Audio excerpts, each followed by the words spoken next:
orden alfabético, creo que te toca. Bueno, vamos a comenzar este panel sobre economía del conocimiento, industria informática e inclusión. Empiezo agradeciéndole a la comisión directiva la receptividad y el apoyo que dieron para llevar adelante este encuentro, que lo que busca es hablar más allá de la coyuntura, poder traspasar la coyuntura y discutir aquellos puentes que quizás nos pueden llevar a un cambio en matriz productiva y diversificar y reducir nuestras dependencias a algunos factores que históricamente quizás condicionaron nuestra economía. Para eso voy a presentar este panel. Está María Eugenia Estensoro, periodista y política argentina, nacida en Bolivia. Fue senadora de la Nación representando a la Ciudad Autónoma de Buenos Aires por la Coalición Cívica. Es fundadora de la Fundación Endeavor Argentina y de la Fundación Equidad. Es miembro de RAP, del Club Político Argentino y de Poder Ciudadano. Es autora del libro Argentina Innovadora y colabora periódicamente con diversos medios locales. A mi derecha está Vera Sánchez. Ella es licenciada en Ciencias Políticas de la UBA y es cofundadora de Solvers. Solvers es una compañía que nace en 2013, acá en Argentina, como una plataforma para contactar usuarios que necesitan ayuda de confianza en sus hogares con trabajadoras domésticas. Hoy, además de funcionar como marketplace en Argentina, México, Chile y Colombia, Solvers es una plataforma de referencia para las trabajadoras que aporta transparencia y formalidad al mercado. Formalizan y bancarizan a trabajadoras domésticas y otorgan créditos online para consumo a las trabajadoras del sector. Y finalmente, el doctor Mariano Mayer, secretario de Emprendedores y Pymes en el Ministerio de Producción. Él es abogado de la Universidad Austral, se desempeñó como director general de Emprendedores de la Subsecretaría de Economía Creativa de la Ciudad de Buenos Aires. Es docente de Derecho de la Información, en la Escuela de Comunicación de la Universidad Austral. Y para comenzar quiero hacer 4 comentarios de contexto, ¿sí? Y el primero es poner a disposición de todos la definición más comúnmente utilizada sobre economía del conocimiento o servicios basados en el conocimiento, que sería la terminología precisa, que son aquellos servicios intensivos en capital humano de alto nivel de calificación, cuya provisión frecuentemente requiere el uso de tecnologías de información y comunicación y que cumplen con ser intensivos en trabajo, en general de calificación media alta, que absorben, generan y difunden conocimiento y que son crecientemente transables, es decir, comerciables internacionalmente. Y comprende esta definición al software y servicios informáticos, a los servicios empresariales y profesionales del estilo jurídico, contables, arquitectónicos, publicidad y otros tantos, voy a ir salteando, los servicios personales del estilo de producción y postproducción de cine, radio, televisión, y los cargos por el uso de la propiedad intelectual como patentes, marcas registradas, derechos de autor, procesos de diseños industriales y otras tantas cosas. El segundo comentario de contexto es que en mayo de este año se votó por unanimidad o por casi unanimidad la ley que promueve la economía del conocimiento, y esa norma reduce los costos laborales para el sector y reduce la alícuota de ganancias al 15%. El cuarto dato de contexto es que los últimos datos disponibles hablan de más de 45.000 empresas que forman parte de este sector, con 433.000 personas empleadas que forman un poco menos del 7% del empleo registrado. La cuarta cuestión de contexto, para cerrar esta parte, es que en el ámbito del Congreso existe la Comisión del Futuro y me va a interesar mucho conocer más. Me parece algo muy interesante, muy poco entendido, muy poco difundido. Dichas estas cuestiones, para que todos tengamos una base aproximadamente equilibrada para comenzar, quiero hacer simplemente unos breves comentarios para que los tome el público o para que los tomen los panelistas o para que queden con preguntas abiertas, pero los invito a pensar, digamos, por fuera de los esquemas tradicionales, dado que estamos frente a una industria con un potencial transformador muy grande. Lo primero que diría es que los servicios basados en el conocimiento suponen una relación entre los propietarios de los medios de producción y los trabajadores totalmente distinta al marco histórico con el cual se analizan muchas industrias. Con eso quiero acentuar y proponer, pensar alcances quizás impensados inicialmente, como por ejemplo muchos negocios dentro de esta industria comienzan con un concepto, una idea de negocio muy clara que hace cubre una necesidad determinada y monetiza. Pero rápidamente, por la dinámica de este tipo de negocios, van migrando y a medida que arman una base de clientes, van cambiando la orientación de su negocio en sí mismo. Y, por ejemplo, plataformas como marketplaces pueden pasar a ser prestamistas u otras actividades muy alejadas de lo que era el concepto original del negocio. Yendo aún más lejos, por ahí una red social puede terminar generando una criptomoneda en alianza con otras compañías, ¿sí? O también los primeros y más eficientes pueden también producir monopolios. Digamos, son resultados que han ocurrido y los dejo abiertos para la consideración de la dinámica de este negocio. También diría que se trata de una economía colaborativa y que tiene mucha posibilidad de cambiar, por ejemplo, los servicios de movilidad, el Uber o ese tipo de cuestiones. En algún futuro, probablemente, sea lo natural que todos se suban en un auto compartido y que no tenga ningún sentido tener $20.000 en un auto más $30.000 en una cochera inmovilizados como capital. Entonces, hay una circulación del dinero que se propone a través de este tipo de economía que puede ser realmente significativa para los que vengan con la mentalidad que nos suceda. Metiéndonos en Argentina y redondeando estos comentarios, los servicios basados en el conocimiento son el tercer bloque exportador con un poco más de $6.000 millones anuales. Y diría que son el sector generador de divisas, el sector que logra generar divisas a partir de recursos que no crecen en el suelo, ¿no? Y es muy interesante cómo puede pasar esto de tercero a un ranking más elevado. Pero al mismo tiempo, así como exporta 6.000 millones, el superávit, importa 5.700 millones de dólares y quedan 300 millones de superávit. Es un superávit no tan sexy como ser el tercer bloque exportador. Bueno, abro para pensar. Se requiere más competencia para ser más competitivo, para exportar más, se requiere proteger, se requiere sustituir, requiere esta industria importaciones para después poder exportar o no las requiere. Bueno, temas para pensar y para tener consideraciones. Finalmente, algunos datos. Argentina tiene una penetración de smartphones, esto es muy relevante para esta industria, del 90%, que es la mayor en Latinoamérica, con lo cual Argentina, con el retraso relativo que podamos considerar que tiene algunos estándares que son muy adelantados para este tipo de industria. Otra cuestión, como mencioné, la ley recientemente aprobada propone una tasa impositiva del 15% de ganancias. Un caso de un país con una política muy coherente como Irlanda tiene una tasa del 12,5%, pero no sabemos si los beneficios laborales equivalentes, pero para tener referencias también alternativas de otros lugares en el mundo. Y por último, esta es una industria, y en los subsectores se ve más claramente, donde el tema de inclusión está muy presente.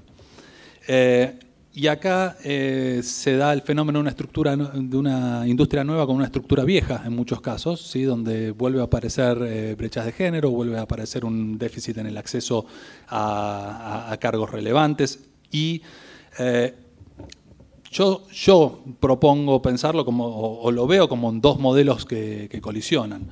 O tiene que haber más mujeres en directorios, más mujeres fundadoras y más mujeres en el diseño de productos, o se mantiene un statu quo donde las mujeres terminan estando en actividades blandas, más ligadas a recursos humanos u otras cuestiones sin tener una remuneración equivalente y sin tener cargos de decisión.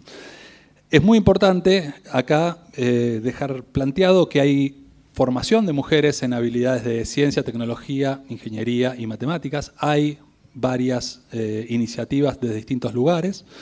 También es importante mencionar que hay reguladores, en el caso HANA, una consocia que está muy inserta en lo que es la construcción de regulación en el mercado de capitales. Hay grupos de trabajo muy claros donde ponen el tema diversidad a la par de todos los otros temas de regulación para el sistema financiero y para el mercado de capitales. Y también existen dentro del ámbito del sector público el CEDEM, el Centro para el Desarrollo de la Mujer, dentro del Ministerio de Producción, y el INJUVE, dentro del Ministerio de Desarrollo Social, que son uno para atender la inserción laboral y el otro para atender carencias más del orden social. Pero que hay mucha actividad que está ocurriendo en torno al tema inclusión y diversidad. Y finalmente, dejar abierto el tema de la articulación con la educación, cómo hacemos que los egresados de las secundarias y de las universidades macheen, encastren con la demanda laboral. Bueno, con estas consideraciones como para tener algunas inquietudes, voy a pedirle por favor a Mariano si quiere hacer uso de la palabra. Sí. Okay. Andando. Bueno, muy buenas noches a todos, gracias por venir y gracias por la invitación, un placer. Bueno, estoy a cargo de la Secretaría de Emprendedores Pymes y de Economía del Conocimiento, abogado o ex abogado, mayor de 11 hermanos, 4 hijas, 15 años en el sector privado por lo menos, y hace unos años me ofrecieron sumarme al sector público. Tuve los 2 últimos años de Mauricio Macri como intendente en la ciudad a cargo del tema emprendedores y después desarrollando este plan a nivel nacional. Pero siempre considerándome alguien del ecosistema emprendedor que dio el paso hacia el sector público. Bueno, la economía del conocimiento ya la explicaste muy bien. Es un sector poco conocido en Argentina, a pesar de la relevancia económica que tiene. Para que se den una idea, este año o el año pasado la carne rompió todos los récords y llegó a casi 2.000 millones de dólares de exportaciones. El Servicio Basado en el Conocimiento exporta 3 veces carne, lo que se exporta de carne. Pero nosotros creemos que es un sector que puede crecer muchísimo más. Y esa fue la tesis cuando empezamos, tratando de desarrollar sobre todo, de potenciar el ecosistema. Y para eso hay diversos elementos que hay que trabajar y que de alguna manera lo fuimos haciendo. Está por supuesto el marco regulatorio, está el capital humano, está el sector educativo, están los inversores, las universidades, todos los elementos de un ecosistema de innovación, un ecosistema emprendedor. Entonces, nosotros dimos algunos primeros pasos que sobre todo tenían que ver con el clima de negocios o el marco regulatorio, que fue en particular la ley PYME y la ley de emprendedores, donde tratamos de mejorar un poco las condiciones de marco regulatorio, porque estábamos en los últimos lugares, diría yo, y en muchos casos todavía lo seguimos. Entonces, con la ley de emprendedores lo que intentamos fue mejorar en 2 de los aspectos fundamentales que había que cambiar en Argentina. El primero tenía que ver con lo que era comenzar un proyecto en blanco, por lo menos de manera formal, que llevaba muchos meses y mucho tiempo constituir una sociedad, sacar el quit, abrir una cuenta bancaria. Bueno, aprobamos la sociedad simplificada por acciones, que hoy en las provincias que se ha implementado tarda desde algunos minutos hasta un día, si te va mal puede ser un poquito más, pero en general menos de un día ya tenés una sociedad con quit, lo cual fue un avance importantísimo. Y después trabajamos en varios aspectos de financiamiento. Y después el resto de las cuestiones para el fomento del emprendedorismo, entendiendo por supuesto también que en Argentina hay distintas realidades. Una cosa es la ciudad de Buenos Aires, que es una de las ciudades más emprendedoras y creativas del mundo, y otra cosa es el resto del país, con una provincia de Córdoba, por ejemplo, muy pujante, con un ecosistema de software sobre todo muy fuerte, una provincia de Santa Fe, también interesante, sobre todo en materia de biotecnología, pero en la mayoría de las provincias los ecosistemas emprendedores eran poco desarrollados, y eso se muestra en la baja creación de empresas. En Argentina hoy la creación de empresas, entre las que nacen y mueren todos los años, estamos casi en 0. y muy concentrado en apenas 5 provincias.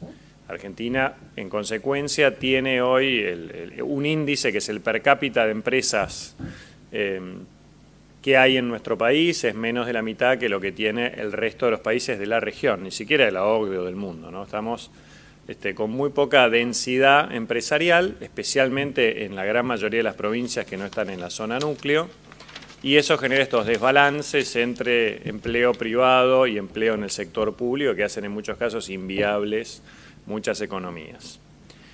Nosotros, por un montón de motivos, vimos que, por supuesto, que hay que promover las pymes y el emprendedorismo en todos los sectores económicos, y eso es lo que estamos haciendo, no solo con la ley, sino con una enorme cantidad de programas de formación. La Academia Argentina Emprende, que es un programa de formación gratuito que está en todo el país. Estamos cerca de las 200.000 personas que pasaron en estos años. Lo mismo el programa de mentorías, de clubes de emprendedores, y por supuesto los programas de financiamiento para emprendedores, trabajando en ir desarrollando ecosistemas, siempre con una mentalidad de dejar capacidad instalada, es decir, que sea institucional la política de desarrollo para que no dependa del gobierno ni del funcionario de turno, sino que las provincias y los municipios y la sociedad civil de cada provincia y cada municipio lo haga propio, lo vaya desarrollando, se capacite gente y que esto lo puedan continuar independientemente de nosotros. Cada programa que hicimos lo hicimos de esa manera, trabajando articuladamente con las capacidades locales. Es un proceso que lleva tiempo, que por un lado también perdés control, pero nos parece que es la única manera de hacerlo sostenible en el tiempo. Ahora, dentro del amplio mundo del emprendedorismo, el sector dinámico, la economía del conocimiento, nos parece que tiene un potencial muy, muy grande de crecimiento, a pesar de que, aún teniendo la mayoría de las políticas, por lo menos nacionales, en contra, tiene o tuvo un desarrollo extraordinario, ¿no? Con los famosos unicornios, que son la punta del iceberg. La realidad es que, bueno, ya va a contar María Eugenia lo que es Endeavor, un montón de instituciones. Hay una enorme cantidad de emprendimientos dinámicos, tecnológicos que se destacan y que han generado una enorme cantidad de empleo y de riqueza en Argentina y en el mundo, para lo cual o por lo cual no puedo atribuirme ningún mérito porque sucedió antes de que yo estuviera en el cargo y sucedió por un montón de motivos que sería largo de explicar. Pero bueno, nos parece que si con todo en contra se logró desarrollar de esa manera, teniendo políticas positivas, bien hechas, porque a veces el Estado puede hacer macanas metiéndose, pero entendiendo dónde el Estado puede agregar valor, podía crecer mucho más. Entonces, eso es lo que comenzamos. En particular, había 2 herramientas especiales para los emprendedores o para la economía del conocimiento. Uno tiene que ver con el financiamiento. La economía del conocimiento o los proyectos de economía del conocimiento tienen un alto grado de innovación y por lo tanto un alto grado de incertidumbre y de riesgo, con lo cual la inmensa mayoría no son financiables con préstamos. Por más bueno que sea el equipo, en general ninguna institución financiera les va a prestar dinero porque 9 de cada 10 van a fracasar. Con lo cual esos proyectos se financian de otra manera, se financian con inversión o en muchos casos, quizás en las etapas iniciales, con subsidios, aportes no reembolsables, donaciones, dependiendo un poco también qué subsector estemos hablando. Entonces nosotros veíamos que en Argentina había el financiamiento de inversión de esos proyectos se le llama venture capital o capital de riesgo o capital emprendedor. En Argentina en su momento había estado muy muy fuerte, tenía la mayoría de la inversión de este tipo de la región y después nos fuimos quedando con el tiempo, sobre todo a partir de un hecho que desbarrancó todo, que fue la expropiación de YPF, donde nos pusieron bolilla negra y todo lo que era el capital emprendedor disponible desde afuera empezó a caer y se fue agotando en el tiempo. Y caímos al último lugar de Latinoamérica, 11 de 11, en el ranking que existe de capital emprendedor. Entonces ahí nos parecía que había algo para hacer desde el Estado, apalancando la inversión privada, más allá de todos los fondos que ponía el Estado para subsidios, investigación básica, etc. Lo que nosotros veíamos es que los países exitosos no era solamente inversión del Estado, sino que esa inversión del Estado lograba inversión del sector privado. O sea, por cada peso que gastaba el Estado generaba por lo menos un peso de inversión del sector privado, y el más exitoso es Israel, que por cada peso que pone genera 10 del sector privado.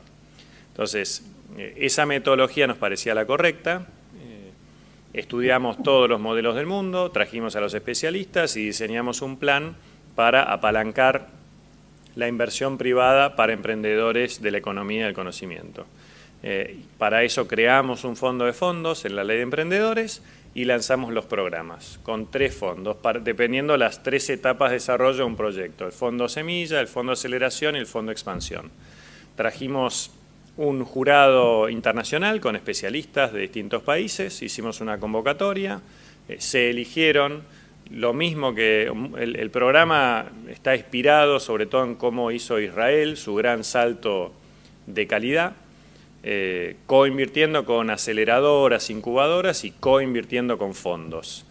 De hecho, trajimos israelíes también para hacer esto. Lo lanzamos, lo implementamos y hoy ya está en funcionamiento. Entonces, hoy tenemos fondos y aceleradoras que están invirtiendo en emprendedores de la economía del conocimiento gracias a la coinversión que hace el Estado. El modelo israelí es el más copiado en el mundo de diversas maneras, algunos con éxito, otros no tanto. Aprendimos de los que lo implementaron bien y mal y hicimos esa adaptación a la Argentina.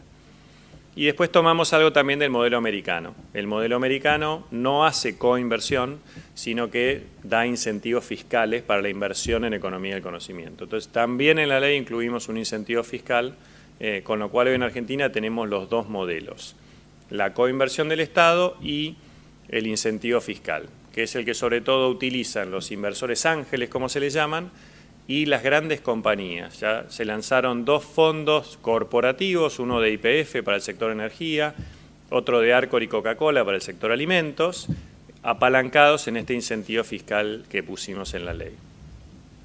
Eso ya está en funcionamiento y la verdad que los proyectos en los que se está invirtiendo son bien interesantes. Hay 13 aceleradoras que están invirtiendo en todo el país en estos proyectos y hay 3 fondos de capital emprendedor que ya están haciendo sus primeras inversiones y ya hemos generado inversión del sector privado en este momento en Argentina en empresas de economía del conocimiento. Ahora, ese es un aspecto, que es el financiamiento. El otro aspecto tiene que ver con el marco regulatorio específico o los incentivos fiscales más duros, que mientras estuvimos implementando todo esto, contábamos con la ley de software. La ley de software es una ley que se aprobó en el 2004, cuando Roberto Lavagna era ministro de Economía, en la presidencia de Néstor Kirchner. Esa ley tuvo un impacto enorme en el desarrollo del sector de software. Hoy en Argentina trabajan más o menos 100.000 personas en el sector de software y exporta 2.000 millones de dólares. Esa ley fue prorrogada y se vencía a fin de este año.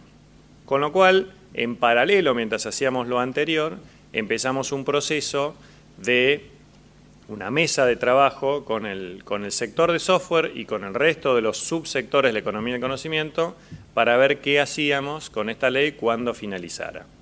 Por un lado, el sector de software, que venía trabajando muy bien, nos planteaba que lo más lógico era prorrogar esa ley, así como estaba, sin tocar nada más. Y los sectores como la biotecnología, nanotecnología, robótica y otros, el sector audiovisual, nos planteaba que ellos también tenían un potencial grande de crecimiento y que querían entrar en la ley. Si hacíamos una prórroga, queríamos entrar. Bueno, fue un trabajo bastante largo de buscar consensos de manera interna en el gobierno y después con el resto de los sectores, donde, la verdad, después de mucho trabajo, el sector de software, por los cuales yo me saco el sombrero, aceptaron ir por un proyecto más amplio, que no solo incluyera el software, sino que incluyera otros sectores de la economía del conocimiento, e ir todos juntos en ese proyecto. A riesgo de que no se aprobara nada, porque la verdad, en este año tan complicado, pensar en que se aprobara un proyecto de ley de este calibre era jugado. Pero bueno, lo aceptaron. Y ese consenso creo que fue importantísimo para lograr la aprobación, como se mencionaba antes. La ley lo que busca es que crezca este sector, Nos parece que en los próximos 10 años deberíamos alcanzar por lo menos los 15.000 millones de dólares anuales de exportaciones. Hay cálculos bastante más optimistas, el nuestro es moderado, y generar 200.000, 215.000 nuevos puestos de trabajo, que además se va a lograr de manera federal, porque hoy estamos cerca de 30, 35 clústeres de tecnología a lo largo del país, y no es ridículo pensar que podría haber un mini clúster o polo de tecnología en cada uno de los 2.000 y pico de municipios que hay en la Argentina, porque esto es realmente, el potencial de empleo que tiene es infinito. Si se trabaja en el resto de las cosas también, ¿no? Pero la apuesta de esta ley tiene que ver con que siga creciendo el sector, pero sobre todo que ayude a crecer al resto de los sectores. Por eso nosotros decimos que esto no es una política sectorial, sino que es mucho más que eso. Porque todos estos subsectores son los que pueden ayudar a crecer al resto. Pueden ayudar a crecer a la industria, al comercio, al turismo, al agro. Y de hecho ya están empezando a hacerlo. Vemos como el sector de software, que es muy fuerte en Córdoba, está empezando a trabajar con el sector automotriz de Córdoba. El sector de biotecnología de Santa Fe está trabajando con el sector alimenticio o el sector de agro de Santa Fe. Lo mismo proyectos de Big Data que están trabajando con el comercio. Y así, con cada nanotecnología, robótica, producción audiovisual, vemos que puede ayudar a mejorarle la productividad al resto de los sectores de manera significativa, porque además están por todo el país. Si logramos que los clústeres o los polos se hablen, que el clúster de robótica se hable con el del metalmecánica en Mar del Plata o en cualquiera de los lugares del país, podemos generar una capa de economía de conocimiento en nuestros sectores más tradicionales que los va a poner a tiro del siglo XXI y de poder capturar las oportunidades. Ahora, el desafío que tenemos es que esta revolución digital o esta economía digital que estamos viviendo sirva o sea una oportunidad para todos, que fue probablemente el gran tema que discutimos durante el G20 en el grupo de economía digital, pero en la mayoría de los grupos. Esto puede ser una enorme oportunidad de desarrollo, de generación de empleo en todo el país, de calidad, de realmente sacar un montón de gente de la pobreza, pero necesitamos trabajar en que pueda ser una oportunidad para todos. Argentina hoy no es un país que tenga igualdad de oportunidades, no lo es hace mucho tiempo. El desafío es cómo logramos que eso suceda. Para eso, un poco el objetivo o el sueño es que cada persona en Argentina que quiera emprender lo pueda hacer desde su lugar. Para eso necesitamos trabajar en infraestructura, por lo menos infraestructura digital, en que haya acceso a programas de capacitación y de financiamiento, en que la burocracia en cada uno de los 2.000 y pico de municipios sea sencilla para poder empezar un proyecto y un montón de otras cosas más. Desafíos que se vienen por delante, más allá de lo obvio, que es la infraestructura de Internet, en lo que ya se viene avanzando muchísimo, creo yo sobre todo tiene que ver con el capital humano. Nosotros hoy ya estamos viendo que se lanzó una carrera por el talento muy dura. Yo siempre les digo a los del sector, abróchense los cinturones, o sea, a partir de la aprobación de la ley ya empiezan empresas que ya estaban a expandirse o a anunciar sus planes de crecimiento. Empresas afuera están empezando a venir. Emprendedores argentinos ya están empezando a recibir inversiones muy significativas. De hecho, esta semana se va a anunciar otro, que me enteré el fin de semana. Hay realmente un flujo de proyectos espectacular, pero necesitamos estar preparados para poder abastecer toda esa demanda de talento sobre todo, y ahí es donde todavía tenemos que trabajar mucho en dos planos, diría yo, en que el sistema educativo formal pueda proveer de más recursos, y para eso hay que seguir trabajando en adaptar más los planes de estudio, en carreras cortas, en acercarlo más al mundo del trabajo, pero en el corto plazo parece haber una gran oportunidad de reconvertir personas que hoy están haciendo otros trabajos, que puedan reconvertirse a este sector, que es complicado reconvertirse, el cambio no le gusta a nadie, y además puede generar un montón de temores, etcétera, pero vemos cada vez más iniciativas públicas, privadas, público-privados, que están empezando a lograrlo. Para terminar, les cuento solamente un caso. Estuve un proyecto a mí me gusta mucho, es el proyecto Arbusta, no sé si lo conocen, que hace capacitación en economía del conocimiento, en software propiamente dicho, de personas en situación de vulnerabilidad. Y me decían el viernes que estuve con ellos que ya les están robando gente.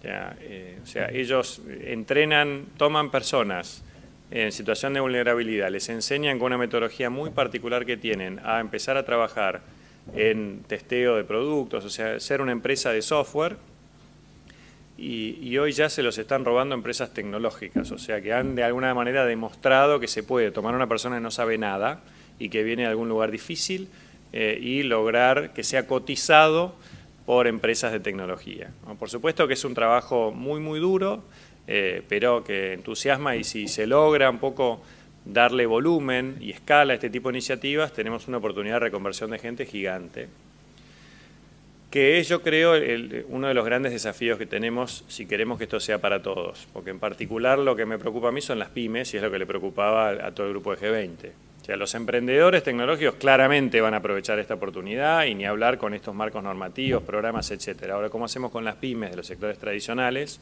que vienen rezagados, que todavía no tomaron conciencia? ¿Cómo los ayudamos a acelerar el proceso de transformación digital, que requiere primero cambios de mentalidad y después un montón de pasos que hay que dar, que incluyen, por supuesto, la reconversión o el reskilling de los operarios, no solo de los dueños, de los managers, sino también de los operarios.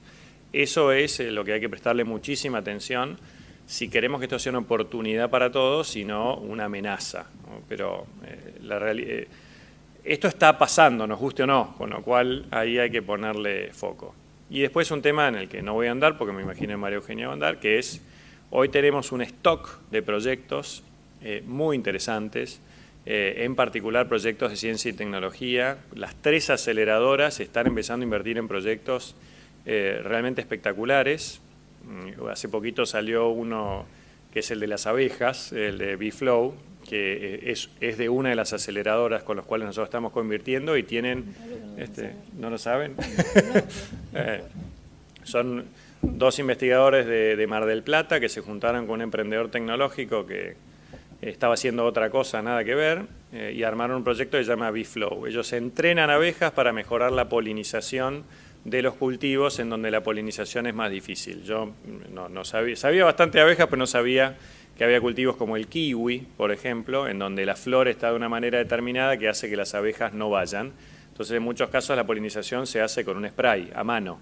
Bueno, ellos lograron entrenar para que realmente vayan y polinicen las abejas, mejorando los rendimientos en casi un 80%. Entonces, lo empezaron a hacer kiwis en Argentina y otros, pero ya están ahora en la mejor aceleradora del mundo de biotecnología en Silicon Valley, prestándole servicios a Driscoll, por ejemplo, que es la empresa de frutillas más grande del mundo, con tecnología argentina que se está exportando. Ese es un proyecto de los 300 que tienen mapeados estas aceleradoras, ¿no? El otro chico es el de ViewMind, otros investigadores que hacen un test de lectura de 10 minutos y pueden detectar con 10 o 15 años de anticipación enfermedades neurológicas como Alzheimer o autismo u otras enfermedades. Todo eso es talento de emprendedores argentinos que lograron juntar, como hace Israel, lograron juntar investigadores con emprendedores, que es el equipo necesario para llevar adelante un proyecto. Y tienen financiamiento. Hay un diálogo de culturas y de armado de equipos que es todo un arte, por eso Israel lo logró hacer. De esos hay cientos de proyectos en Argentina hoy, con lo cual creemos que hay un buen stock. El tema es que no se corte eso, por eso es importantísimo seguir trabajando en investigación básica y seguir logrando además ese diálogo, ese armado de equipos, y que haya muchos emprendedores que quieran hacer equipo con científicos para armar estos proyectos. Por eso el trabajo nuestro es fundamental que esté articulado, tanto con el Ministerio de Educación o con la parte de Educación para la formación de recursos, como con el área de Ciencia y Tecnología para que exista investigación disponible para esta clase de proyectos. Pero creemos que son lindos desafíos. La verdad que Argentina tiene un talento emprendedor espectacular, y nos parece que si hacemos las cosas bien todos, realmente no hay que tenerle miedo al siglo XXI. Bueno, muchas gracias. Muchas gracias, Mariano, por la claridad y precisión de los conceptos y la riqueza y la diversidad de temas. La verdad, interesantísimo, interesantísimo. Muchas gracias. Vamos a hacer un minuto de conexión mientras María Eugenia se prepara. ¿Querés correr? Bueno, muchas gracias. Para mí es muy especial poder compartir algunas ideas y trabajo en lo que he estado trabajando en los últimos años, desde que dejé la política partidaria y la función pública, en el Club Político Argentino, porque creo que este tema de la economía del conocimiento o la revolución del conocimiento o la cuarta revolución industrial, tiene muchos nombres, que está atravesando y recorriendo el planeta, es un tema político, no es un tema de economistas, no es un tema de emprendedores. En realidad debería, yo creo, estar en el centro de nuestra agenda pública y política, porque el futuro de la Argentina en el siglo XXI depende de que esto esté en el centro de nuestra estrategia productiva como nación.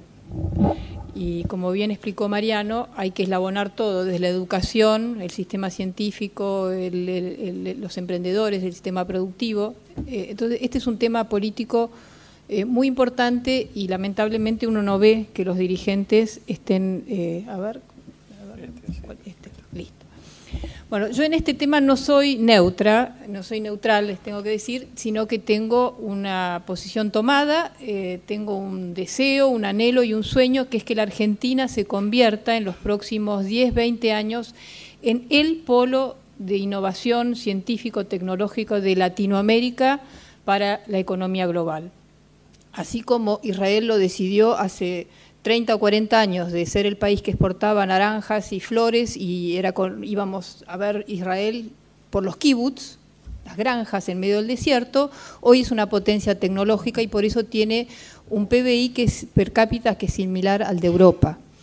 Y creo que la Argentina, como Israel o como Corea del Sur en Asia, podría proponerse ese objetivo. No hay un país que sea el país de Latinoamérica, que sea una marca país científico-tecnológica, hay una ventana de oportunidad y la Argentina tiene además un sistema científico muy sólido, mucho más sólido que el resto de los países de Latinoamérica. Brasil tal vez compite un poco con nosotros, pero tenemos una tradición y, como dice Mariano, ya están surgiendo muchos proyectos, o sea que...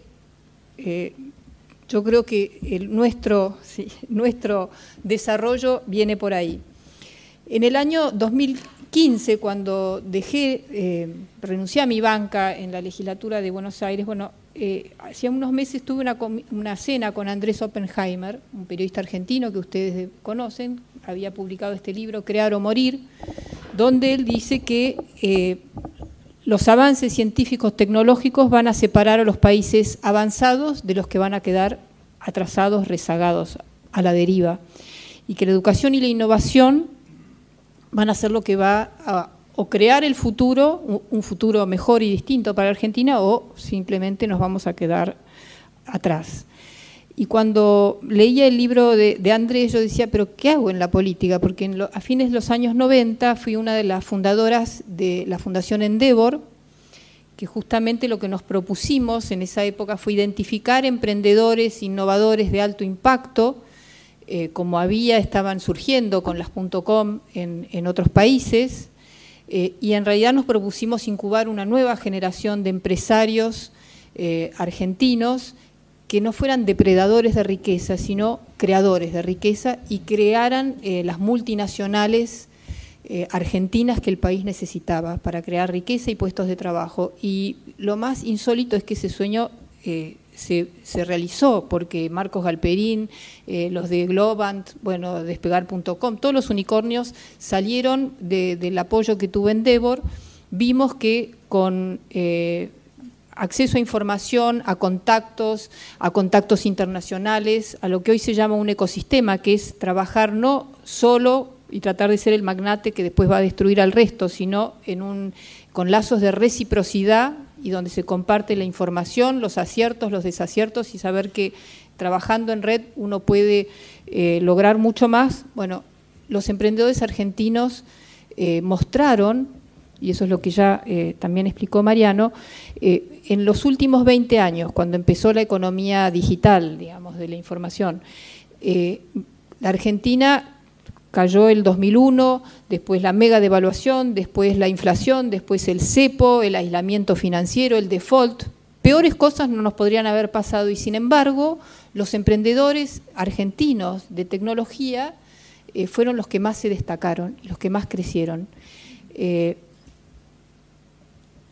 Y así es como me puse a retomar este tema y charlé mucho con Facundo Manes, un científico que volvió al país en el 2001. Él vio lo que pasaba en nuestro país y dejó su cátedra en Oxford y quiso venir a la Argentina para contribuir al desarrollo de las neurociencias. Y él dice, la educación, la innovación científica y el capital humano será la frontera que en el siglo XXI separará a los países prósperos de los que no lo serán. ¿De qué lado queremos estar? Esta es la pregunta que nosotros nos tenemos que preguntar como ciudadanos y como políticos. ¿Queremos quedarnos con las discusiones de si la inflación, la recesión, si el mercado interno? Hemos visto ahora el acuerdo con la Unión Europea, que encima saltan, ¿no?, muchos a decir que esto es negativo para la Argentina. En un mundo globalizado, aislarse es lo peor que podemos hacer. En lo único que la Argentina tiene coraje para competir y querer estar entre los 10 mejores del mundo es en fútbol. ¿Por qué solo en fútbol? ¿Por qué no en educación? ¿Por qué no en industria? ¿Por qué no en ciencia y tecnología? ¿Por qué no en empresas para la economía del conocimiento? ¿No? Es un desafío grande, pero es, a mi juicio, el único camino que tenemos en este siglo. Hace un par de años, este señor es Klaus Schwab, que es el fundador del Foro de Davos. Y hasta ahora, hasta hace este libro, La Cuarta Revolución Industrial, lo escribió en el 2016. Hasta entonces siempre los líderes mundiales se juntaban en Davos en enero y hablaban de las ventajas de la globalización y todo lo que iba a traer al mundo y de la revolución tecnológica. Bueno, en este libro él advierte que esta revolución tecnológica se nos viene encima como un tsunami, que las naciones que no se preparen van a tener problemas y él dice, en ese momento escribe que está preocupado porque ve que los líderes políticos, no solamente en países como Argentina, sino en el mundo, están demasiado focalizados en la coyuntura y no están viendo ni están preparando a sus naciones para el futuro que ya está en formación, y que no es lo que dicen de esta cuarta revolución industrial, que a diferencia de otras es la convergencia de múltiples disciplinas, ¿no?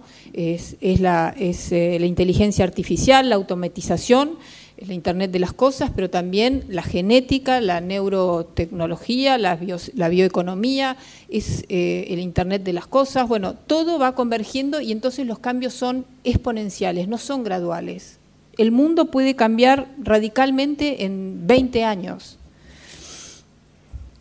Hace 2 años Silvia Neistat y yo publicamos este libro, Argentina Innovadora, quiénes son los emprendedores, científicos y artistas que están cambiando el país, donde partimos con esta hipótesis de que la Argentina puede ser el polo de innovación de Latinoamérica. Y fue un viaje de conocimiento durante 2 años donde decidimos ver qué se estaba haciendo realmente, pero una de las primeras cosas que hicimos fue viajar a Estados Unidos, a Washington, donde está el BID, que financia proyectos en toda Latinoamérica desde hace un par de décadas, de empresas, emprendimientos de innovación y de alto impacto. También viajamos a Nueva York, donde está la Asociación Latinoamericana de Capital de Riesgo, y también fuimos a Silicon Valley. Y en todos los lugares nos decían, esto fue en el 2016, que la Argentina tenía los emprendedores más audaces, los más sólidos, los que estaban logrando las cosas más impactantes. Y la explicación que nos daban, porque nosotros preguntamos, bueno, ¿por qué un país que está en default, que no tenía acceso al financiamiento, que estaba encerrado en un cepo, cómo logró esto? Y entonces decía, por una tradición de educación y de un mayor pool de talento, por una sociedad más cosmopolita que otros países de Latinoamérica, y porque un contexto tan hostil obligó a estos emprendedores a plantearse desde el día 1 que tenían que ser regionales o globales, no se podían quedar dentro de la Argentina. Y nosotros llamamos a esta generación sub-50, porque la mayoría son personas que empezaron a los 20 años, a fines de los 90, y hoy tienen entre 40 y 50 años, los más desarrollados. Los llamamos hijos del fracaso, porque ellos vieron que el mundo estaba cambiando, que emergía esta revolución tecnológica, y en vez de decir, me voy, dijeron, yo lo quiero hacer desde la Argentina. Veían un país que tal vez fracasaba, pero ellos querían mostrar que desde la Argentina esto se podía hacer. Eso fue exactamente lo que nos dijo Marcos Galperín cuando lo seleccionamos en la Fundación Endeavor, en el año 98 o 99, y él tenía 27 años y a mí me emocionó mucho porque dijo, yo quiero demostrar que desde la Argentina se puede crear la mejor empresa de comercio electrónico de Latinoamérica, una empresa de calidad mundial, y yo decía, bueno, no sé cómo le va a ir porque solamente el 2% de los argentinos tenía internet en ese momento, así que a mí me parecía una idea un poco descabellada, pero por suerte había entre los que seleccionaban americanos que decían, este chico tiene mucho potencial, y lo elegimos, y fue así. Ahora, nosotros tenemos que preguntarnos cuál es la visión de país que tiene la Argentina para el siglo XXI. Por eso digo que este es un tema político y por eso agradezco que lo estemos tratando hoy. ¿Está en la agenda pública o la ley del conocimiento parece que es para los emprendedores de tecnología, de informática o los científicos, pero que no tiene que ver con el resto de los argentinos? Cuando hablamos de industria 4.0 es la automatización y la digitalización de la industria. Hoy uno puede manejar una fábrica, una planta desde el celular en cualquier otro punto del planeta y saber la producción, saber los costos, todo se puede regular porque todo está automatizado. Entonces, si la Argentina no hace esa transformación en los próximos 10, 15, 20 años, realmente vamos a tener una situación muy complicada. Esta es una foto del Congreso de la Nación, es un edificio, la cúpula del Congreso, es un edificio del siglo XIX, y esta es la foto de una lámpara muy grande que hay en el Salón Azul, que es el salón que está justo debajo de esa cúpula. Esta gran lámpara tiene 5,5 metros de altura y 3 metros de diámetro, y en una de esas largas sesiones donde discutíamos, no sé si la ley de medios o la estatización de las AFJP, me puse a mirar esa gran lámpara y vi que las tulipas de cristal eran fardos de trigo. Y pensé en ese momento qué clara la tenía la dirigencia política del siglo XIX, que sabía que querían ser el granero del mundo. En ese momento estaba la primera industrialización, pero también la primera globalización del transporte, y la Argentina decidió ser el granero del mundo, tendió las redes de ferrocarril, creó los puertos para ser el granero que abastecía al mundo. Me pregunto, ¿cuál es la visión que tenemos hoy? Y vuelvo a toda la discusión que ha generado el acuerdo con la Unión Europea, si tenemos que abrirnos al mundo o encerrarnos y protegernos. No tenemos un consenso, ¿no? Cuando la Argentina era el granero del mundo, esta información viene después, la Argentina tenía un ingreso per cápita en 1910 que era el 120%, o sea, un 20% superior al del europeo, y era el 80% del de Estados Unidos, cuando había una visión clara de cuál era el lugar que queríamos ocupar. Porque es difícil pensar una visión de país si uno no tiene en consideración el contexto. Por eso la visión de país y el mundo, y qué lugar vamos a ocupar en el mundo, va en conjunto. Bueno, hoy en día nuestro PBI per cápita no es el 80% del de Estados Unidos, es el 22%. El de Israel es el 65% del de Estados Unidos, el nuestro el 22%. Corea del Sur tiene un PIB per cápita de $30.000 por habitante, que es el 48% del de Estados Unidos. Pero en 1950, cuando salió de la guerra, era un país que tenía un ingreso per cápita de $100 por habitante al año. Y hoy nos ha superado ampliamente. Entonces, como vemos, el mundo avanzó y la Argentina se fue quedando, porque seguimos hablando de la recesión, de la inflación y de todos los problemas, porque el problema de nuestra economía es que no produce lo suficiente para las necesidades de desarrollo que tiene la Argentina. Es como una manta corta, que estamos todo el tiempo peleándonos por esa manta corta, pero que deja cada vez más gente destapada, a la intemperie. Entonces, si no hacemos algo, hoy tenemos el 30% de la población que vive debajo de la pobreza, 13,5 millones de argentinos, y 1 de cada 2 niños es pobre. Si la Argentina no produce mucho más, incorporando ciencia y tecnología a toda su producción, desde el agro, la industria automotriz, la bioeconomía, a todo, y exportamos conocimiento y alto valor agregado, la verdad que cada vez estos niños que hoy son pobres van a ser adultos pobres, el 50% de la población va a ser pobre. Esa es la realidad, que también me parece que no tenemos suficiente conciencia. Decimos que la Argentina puede producir alimentos para 400 millones de personas, pero hoy en día alimentamos, lo que exportamos es básicamente forrajes para animales. No somos el supermercado del mundo. No estamos exportando alimentos para personas que son envasados, que es lo que realmente genera más riqueza. ¿Saben cuál es, después de Estados Unidos, el segundo exportador de alimentos del mundo? Holanda, un pequeño país que es un poco más grande que Misiones, con un clima espantoso y una tierra nada fértil.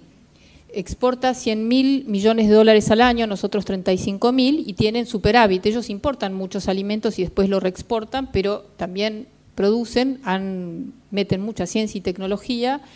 Bueno, Holanda, un país que tiene que ganarle tierra al mar porque se están cayendo del continente.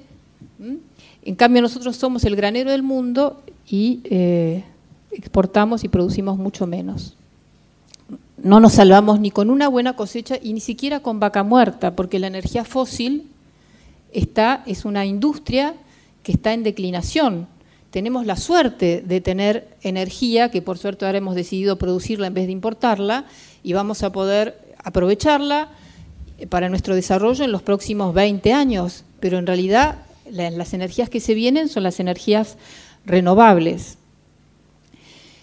¿Hacia dónde tenemos que ir? Hacia empresas como Bioceres. Este es un chacarero en Wall Street. Esta es una empresa de biotecnología, Bioceres, que salió a cotizar en la bolsa en Wall Street. ¿Por qué nuestros emprendedores tienen que salir a cotizar a Nueva York, que es una proeza? Porque acá no hay un mercado de capitales para empresas globales. Entonces tienen que hacer ese enorme esfuerzo que a los 5 o 10 años de existir tienen que lograr convertirse en empresas globales financiadas internacionalmente, porque acá no hay el financiamiento para este tipo de emprendimientos. Bueno, Bioceres tiene una semilla que desarrolló una investigadora, Raquel Chan, del Instituto de Agrobiotecnología de la Universidad del Litoral. Esas joyas que tiene la Argentina. Empezó a trabajar esto a finales de los años 90 en transferir un gen del girasol a la semilla de soja para hacerla resistente a la sequía. La Argentina es el primer país que tiene esta tecnología. Estamos esperando que el Ministerio de Agricultura se anime a aprobarla para ser los primeros en el mundo, y seríamos como el Monsanto, esta empresa Bioceres como el Monsanto, pero ahora de la semilla resistente a la sequía. Ya se están haciendo estudios en Santa Fe para transferirlo al arroz, a la alfalfa y al maíz. Es una revolución para el agro mundial. Y la realidad es que nuestros reguladores no se animan a ser los primeros, porque hay que ser audaz también para ser primero. Y la Argentina no tiene una tradición, y entonces, bueno, estamos esperando ese puntapié. Se hablaba de que esta economía del conocimiento no está solo en Buenos Aires. Esto es un polo tecnológico que se está creando también en Santa Fe. Yo no sé por qué la biotecnología se ve que es algo que en Santa Fe tiene mucha raigambre, pero son algunos de los ejemplos más interesantes que encontramos en nuestra recorrida, más allá de los unicornios y otras empresas que se conocen. Bueno, esto queda en Sunchales, Santa Fe. Llegamos ahí con Silvia en una avioneta y aterrizamos en un pueblito que uno lo veía, era la pampa húmeda, un pueblito de 25.000 habitantes, donde Sancor Seguros, la mayor aseguradora del país, decidió en el año 2013 que quería devolverle a este pueblo lo que había podido crear. Sancor Seguros es una cooperativa, tiene todavía toda la gestión cooperativista y esa cultura del compartir, del respetar, ¿no? Que eso se siente mucho en Sancor, donde estaba la lechera también, que lamentablemente no está en la misma situación. Bueno, acá en este pueblito, Nicolás Toñali, un científico, un físico del Instituto Balseiro, que había hecho su doctorado en la Argentina y su postdoctorado en España, volvió a su pueblo natal y los convenció de crear la primera incubadora privada de Latinoamérica de base científica y tecnológica. También un sueño que parecía una locura, y sin embargo se han mudado a este pueblo científicos y emprendedores, científicos del Instituto Leluar, de Bahía Blanca, de distintos lugares del país. Recientemente un científico uruguayo del Instituto Pasteur se ha ido a Sunchales y están creando empresas de base científica tecnológica en este pueblito. Acá, además de la universidad, que también están creando una universidad, están creando un nuevo barrio alrededor de este polo para las familias de estos jóvenes que tienen entre 25 y 50 años y que están, bueno, se están mudando con sus familias acá. Entonces uno ve cuando hay una visión, por eso insisto, ¿qué visión tenemos como país? Sancor Seguros tiene una visión como empresa y también de la sociedad que quiere crear en este pueblo agrícola. Me parece que a nosotros como sociedad nos está faltando debatir una visión y consensuarla, las dos cosas. Y este señor que está acá es Fernando Stefani, él es vicedirector del Centro de Investigaciones Bio-Nanotecnológicas del CONICET. Y Fernando, él es ingeniero de materiales y un especialista en biología molecular, y él hizo su postdoctorado en el Instituto Max Planck de Alemania. Entonces trabajó durante 10 años en Alemania y también en España, viendo cómo la industria y el sistema científico tecnológico trabajan en conjunto. No son dos mundos separados, que es lo que ha pasado tradicionalmente en la Argentina, donde por un lado los científicos recelan del mundo de la producción y de los negocios. Es como algo menor y algo malo. Y también los empresarios argentinos, hay que decirlo, invierten casi nada en investigación y desarrollo, muy poco, y además les parece que nada muy nuevo se puede inventar en la Argentina. Hay como prejuicios e ignorancia. Bueno, Fernando Stefani hizo un trabajo que les recomiendo.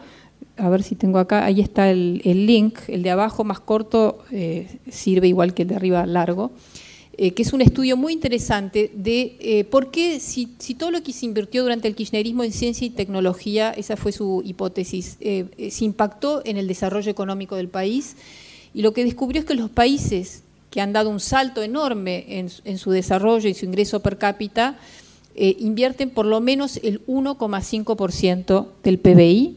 La Argentina lo máximo que ha invertido es el 0,6% y lamentablemente ahora ha habido una reducción importante.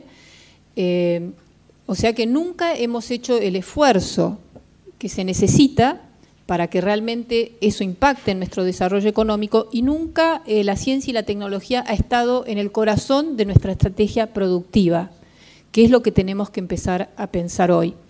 Hay algunos científicos y algunos emprendedores y empresarios y funcionarios públicos como Mariano y como Lino Barañao, lo quiero rescatar, porque en todos los casos que vamos viendo, como el de Bioceres, Lino Barañao fue muy importante, la visión que él tuvo de unir la investigación con la producción.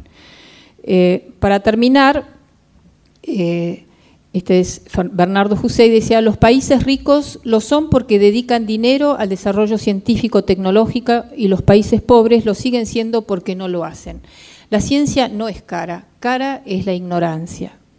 Y para terminar en una buena nota, el otro día fui a conocer la empresa ITEC, que es la empresa que tiene YPF con el CONICET. Crearon esta empresa en el año 2013, después de la estatización. Fue una iniciativa del Ministerio de Ciencia y Tecnología que se lo propuso y crearon esta empresa que en realidad empezó a trabajar ya más operativamente en el 2016, y es impresionante las cosas que están haciendo. YPF se ha abierto a la energía eólica, a la energía solar, pero también está experimentando en litio y tienen proyectos increíbles también. Tienen iTerra, que es una división para agroindustria y biotecnología.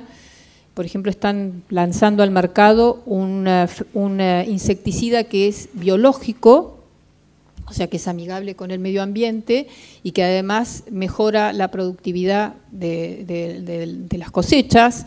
Así que vemos una YPF que ya no se ve como una empresa solamente de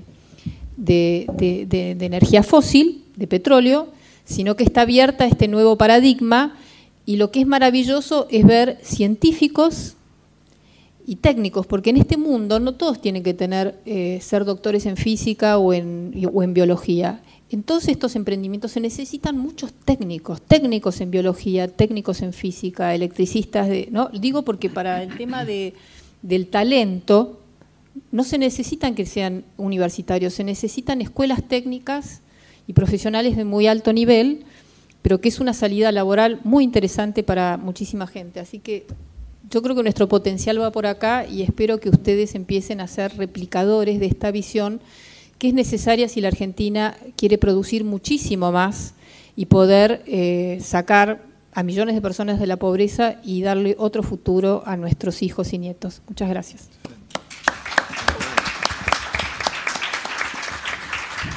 Muchísimas gracias, María Eugenia. Qué potente que es tu consideración de que la economía del conocimiento es un problema político. Me pareció sensacional y, bueno, muchas gracias por estas palabras. Antes de dar paso a Vera, quien quiera anotarse para las preguntas y respuestas del final, ¿sí? Me va haciendo señas a medida que avanzamos. Y bueno, también hiciste una mención de la potencia de los emprendedores y la fortaleza de los emprendedores argentinos, que a pesar de, así que me deja servido presentar a una compañía con alcance regional y mujer además. Bueno.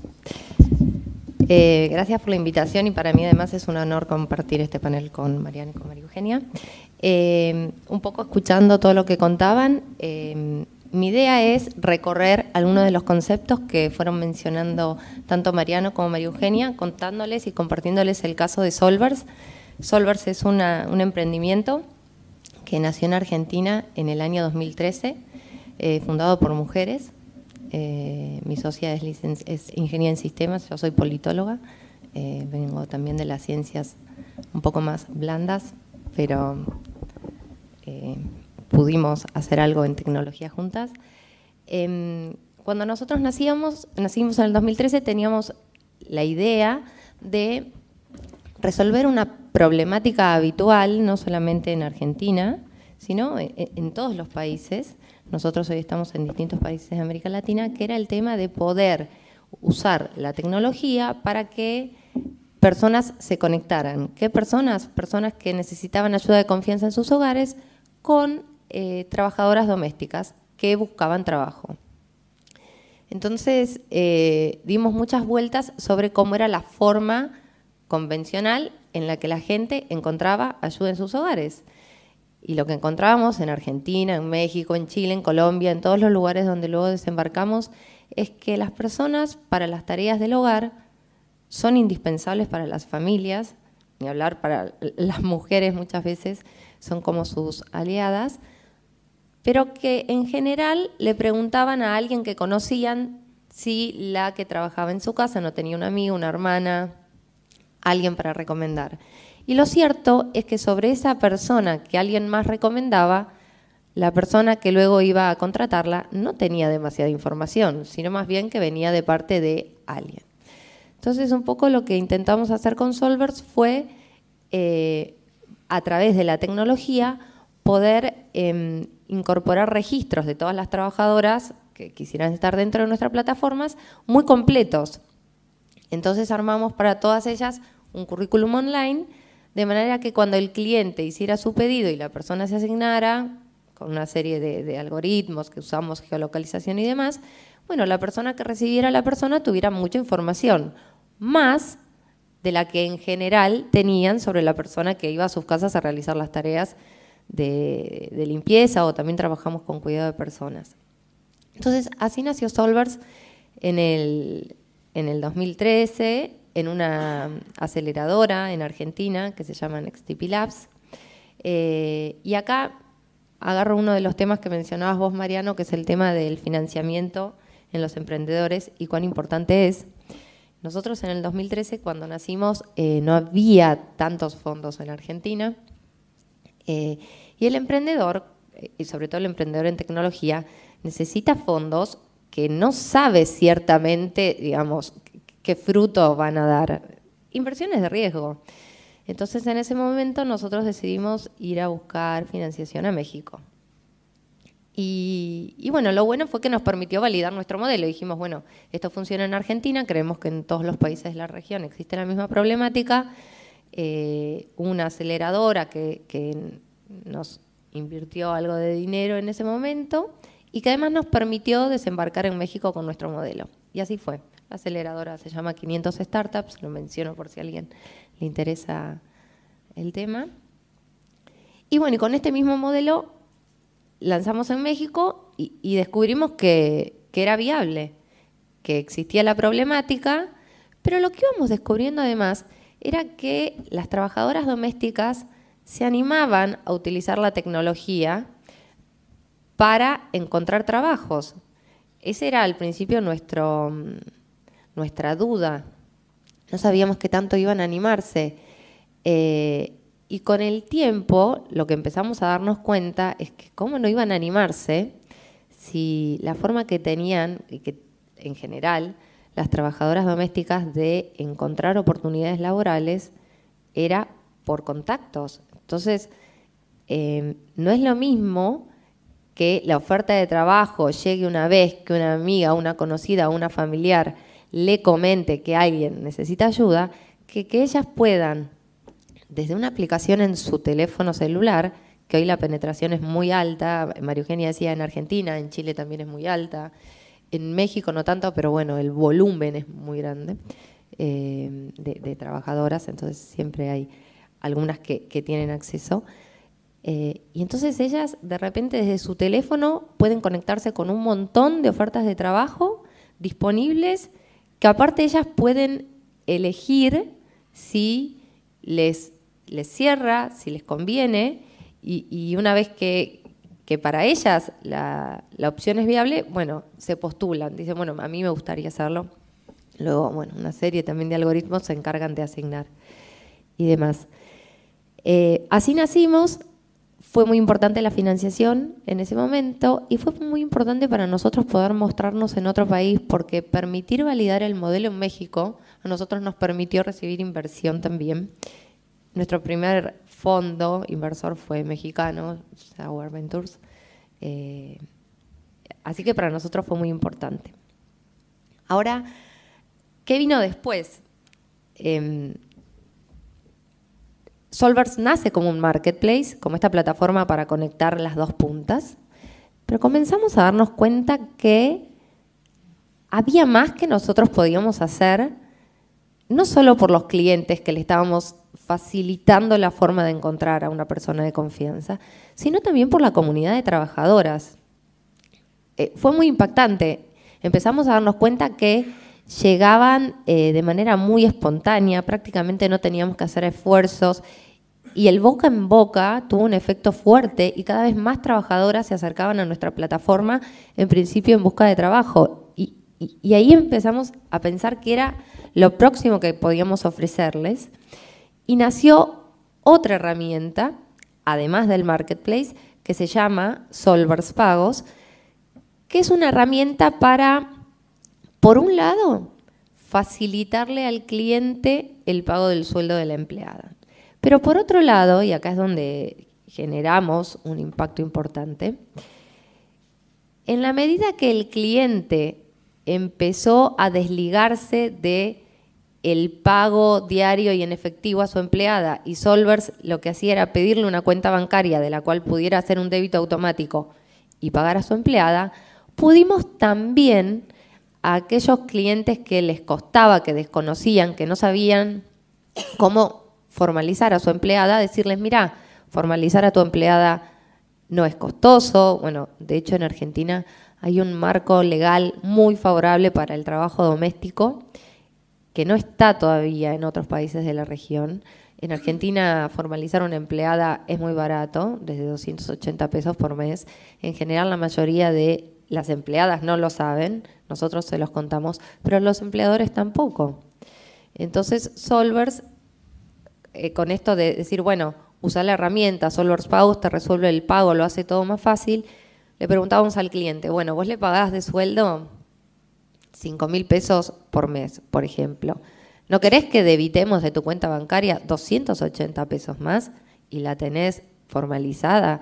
Entonces encontramos que para nosotros era realmente muy sencillo, lo íbamos a hacer a través de una plataforma que ya habíamos diseñado y empezábamos a generar un impacto real en las condiciones, no solo las condiciones de trabajo, sino las condiciones de acceso a los derechos laborales de las trabajadoras domésticas, que en toda la región son un sector muy postergado, sobre todo en cuanto al acceso a los derechos laborales.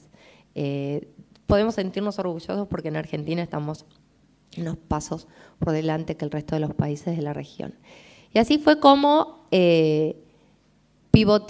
pivoteamos, cambiamos un poco nuestro modelo. Dijimos, bueno, no solo es conectando personas que Solvers puede llevar adelante su negocio, sino que además podemos hacer algo más por la comunidad de las trabajadoras. Y fue esto, ¿no?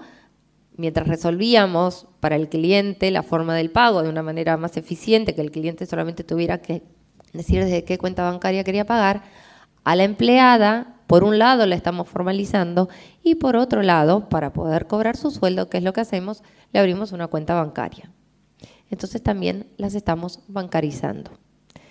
En todo este recorrido, salió justamente una nota ayer en el diario La Nación, ¿no?, que a veces las empresas de tecnología avanzamos a una velocidad y nos topamos a veces con vacíos legales o con algunos aspectos burocráticos que no están preparados para lo que viene.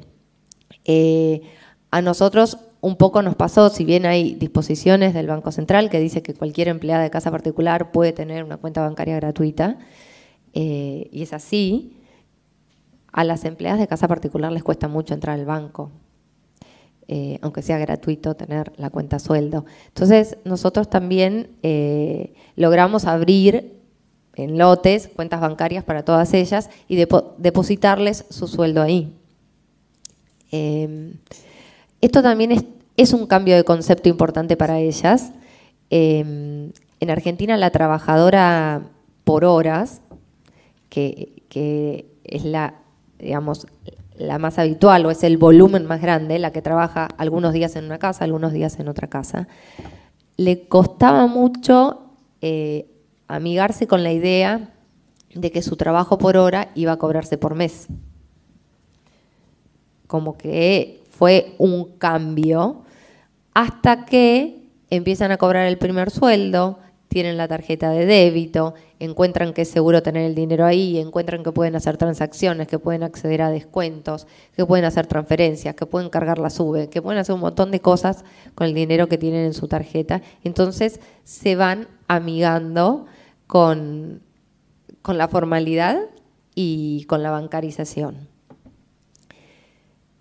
Pero incluso en este camino, fuimos por más, realmente sentíamos que nos habíamos metido en un ámbito donde había mucho por hacer.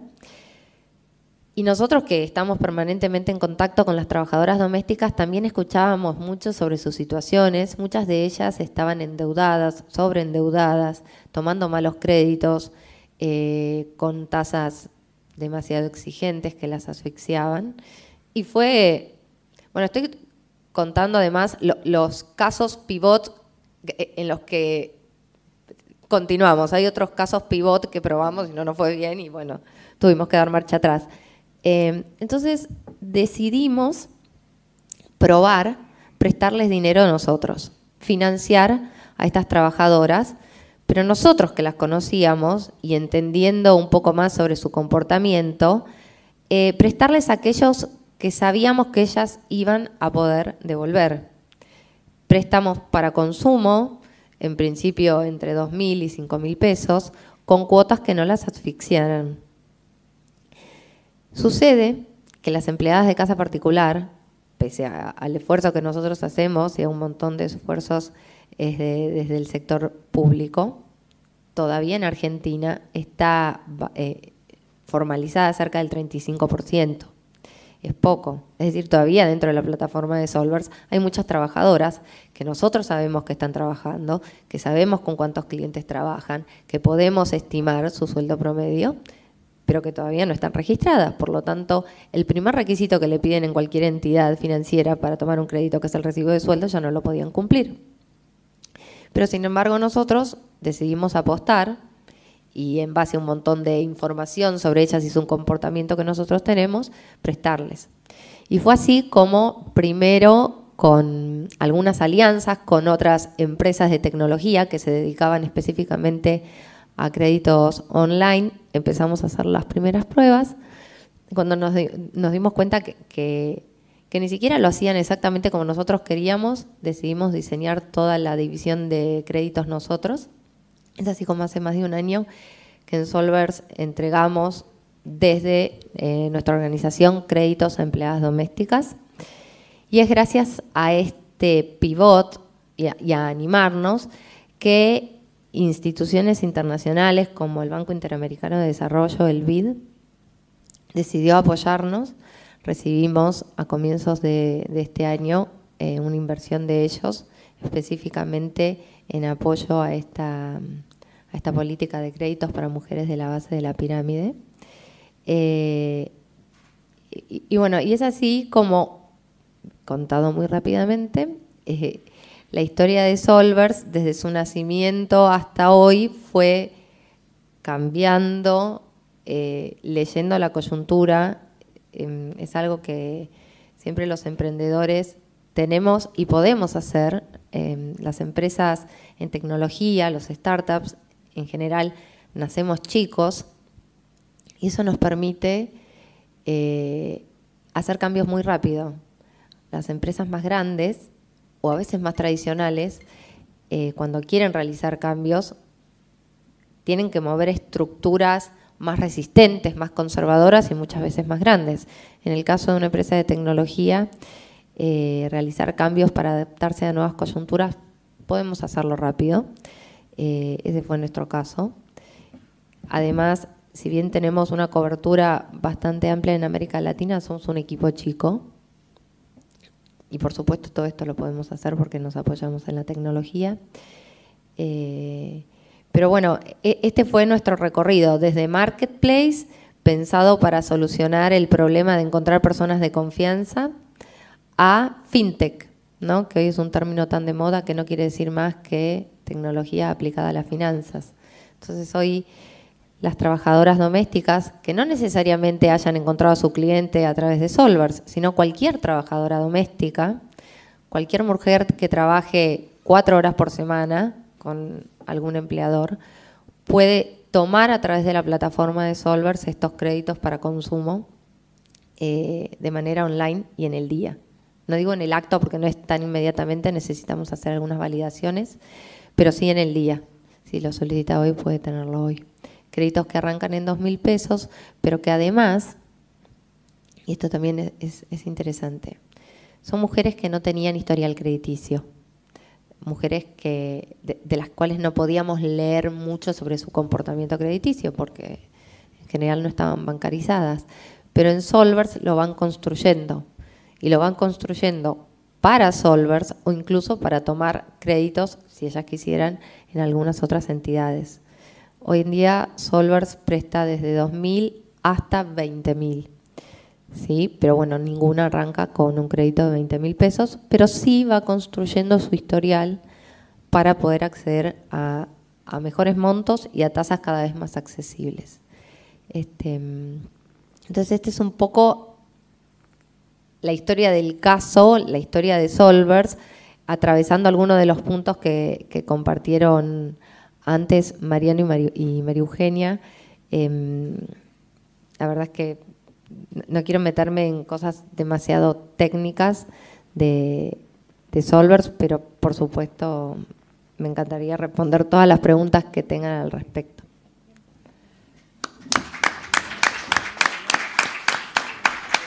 Hola, hola. Bueno, sensacional, Vera. La verdad que escuchar el proceso, el camino sinuoso, pero definido, es interesantísimo. Vamos a arrancar con la tanda de preguntas, ¿sí? Tenemos 5 personas anotadas para esta primera tanda. Les vamos a pedir que se presenten cuando hagan la pregunta, que sean sucintos, ¿sí? Por favor. Y bueno, la dinámica es que cada uno levanta la pregunta que quiere y responde como mejor le parece. Vamos a empezar con Cacho. Gracias, yo soy Cacho Lotterstein. Bueno, antiguamente fui ingeniero y profesor de física en la Facultad de Ingeniería hasta 24 de marzo de 1908. Del 76. Bueno, primero expresar mi alegría de que en el club se esté realizando esta mesa redonda, que lo considero infinitamente más importante que el anterior, que estuvo totalmente lleno. Pero esto es mucho más importante, pero cuesta mucho darse cuenta que es infinitamente más importante, caballero, infinitamente más importante. Sí. La segunda, de nuevo, me van a disculpar, es manes de viejo, se menciona Israel. Yo en el año 78 me pasé un año en la Universidad Hebrea. Yo tenía hecho 3 años de ingeniería, quería alargar. Bueno, al final me fui como maestro de hebreo y fui a estudiar un año. Entonces recuerdo cómo mirábamos Israel, ese pobrecito país. Cómo nos financiábamos, llevábamos frascos de Nescafé de acá, que los vendíamos en el mercado negro. Y con eso nos financiábamos, porque claro, la beca simplemente nos da para la conversión. No, pero lo hacían todos los inicio de la inteligencia artificial era eso. No, porque todos los argentinos lo hacían, porque para ellos tomar Nescafé era un lujo que solo se lo podían dar los muy, muy importantes. Y efectivamente, cuando miro las tablas, sí, el PBI per cápita de Israel era 1/3 de la Argentina y hoy es 3 veces más.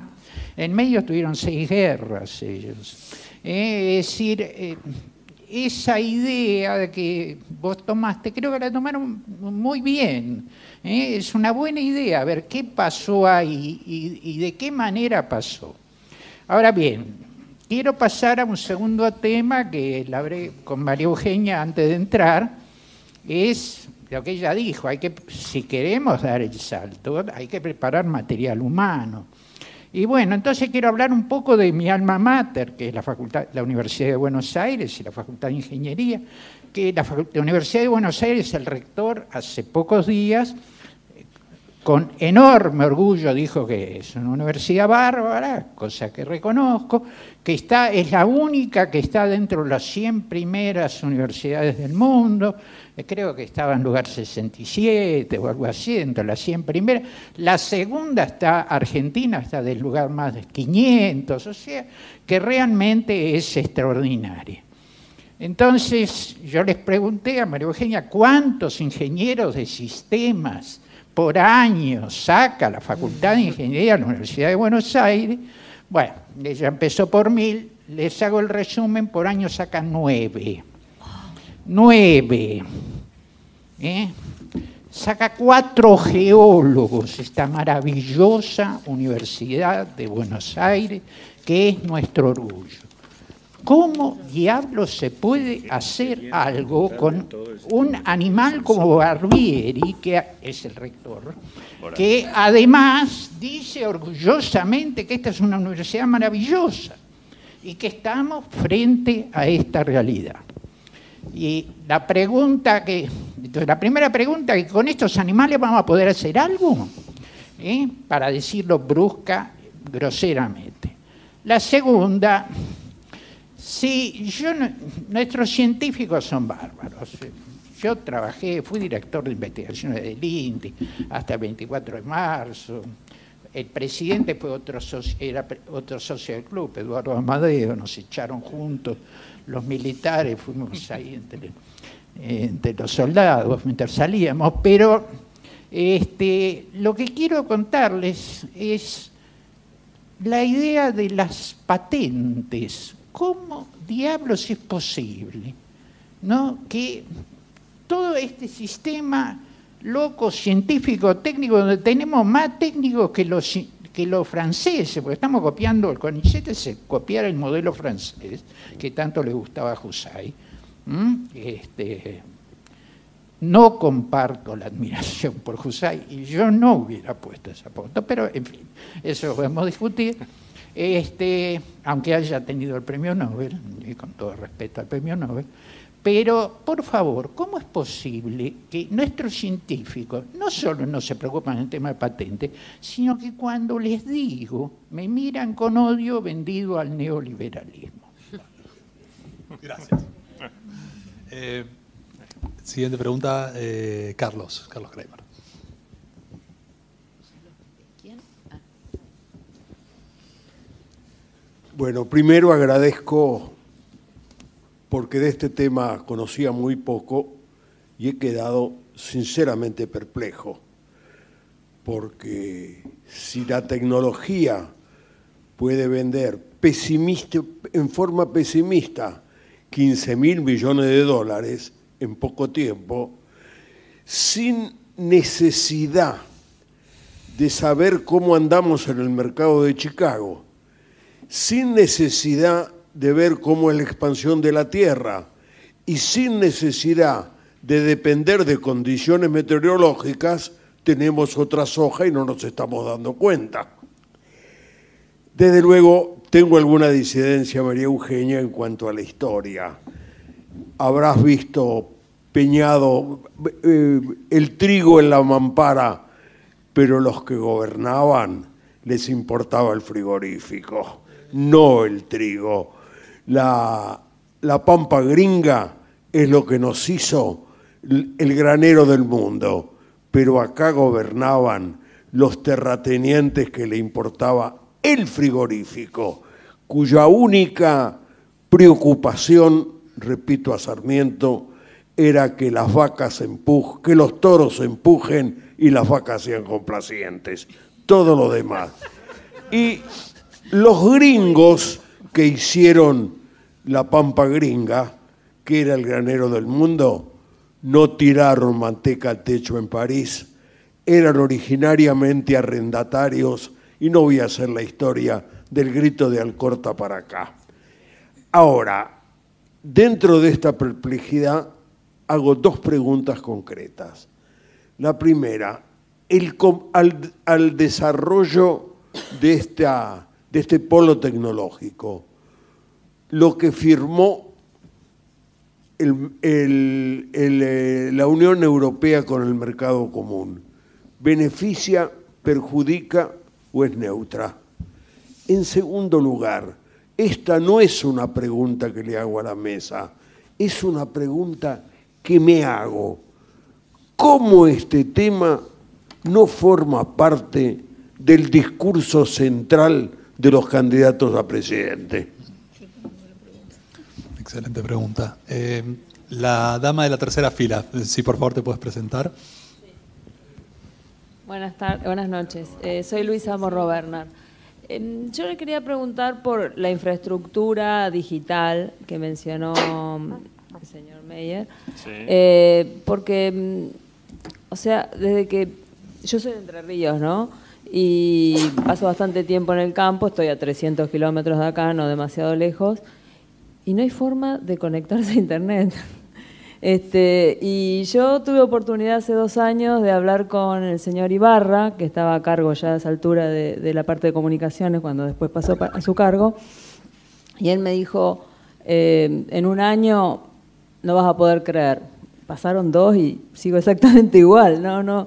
Y aparte que me llama mucho la atención porque, por ejemplo, sí tengo DirecTV de hace 15 años o más, y es como que creo que está a disposición el poder acceder, pero no ocurre. Y bueno, y relacionado también con eso, usted mencionó que todos estos polos, digamos, de desarrollo tecnológico se están dando en algunas provincias. ¿Cuáles son esas provincias y digamos, por qué? Me imagino que será por la riqueza o porque están dadas las condiciones, como mencionaron Córdoba, Santa Fe, pero ¿qué posibilidades hay de que en todas aquellas provincias que viven prácticamente del empleo público no haya alguna posibilidad a través de esto, que pareciera que es bastante accesible para cualquiera, incluso para gente vulnerable, como también mencionó este proyecto que me pareció interesantísimo, no se pueda canalizar por ese lado? Y por otro lado, ese proyecto que usted mencionó que se llama Árbol o algo. Arbusta. Me llamó la atención que dijo, me los roban. ¿No es de alguna manera el objetivo generar para que se los lleven? Bueno, esas son un poco las preguntas, las dudas que me... Muchas gracias. Ignacio Warnes. Bueno, ¿qué tal? Buenas noches.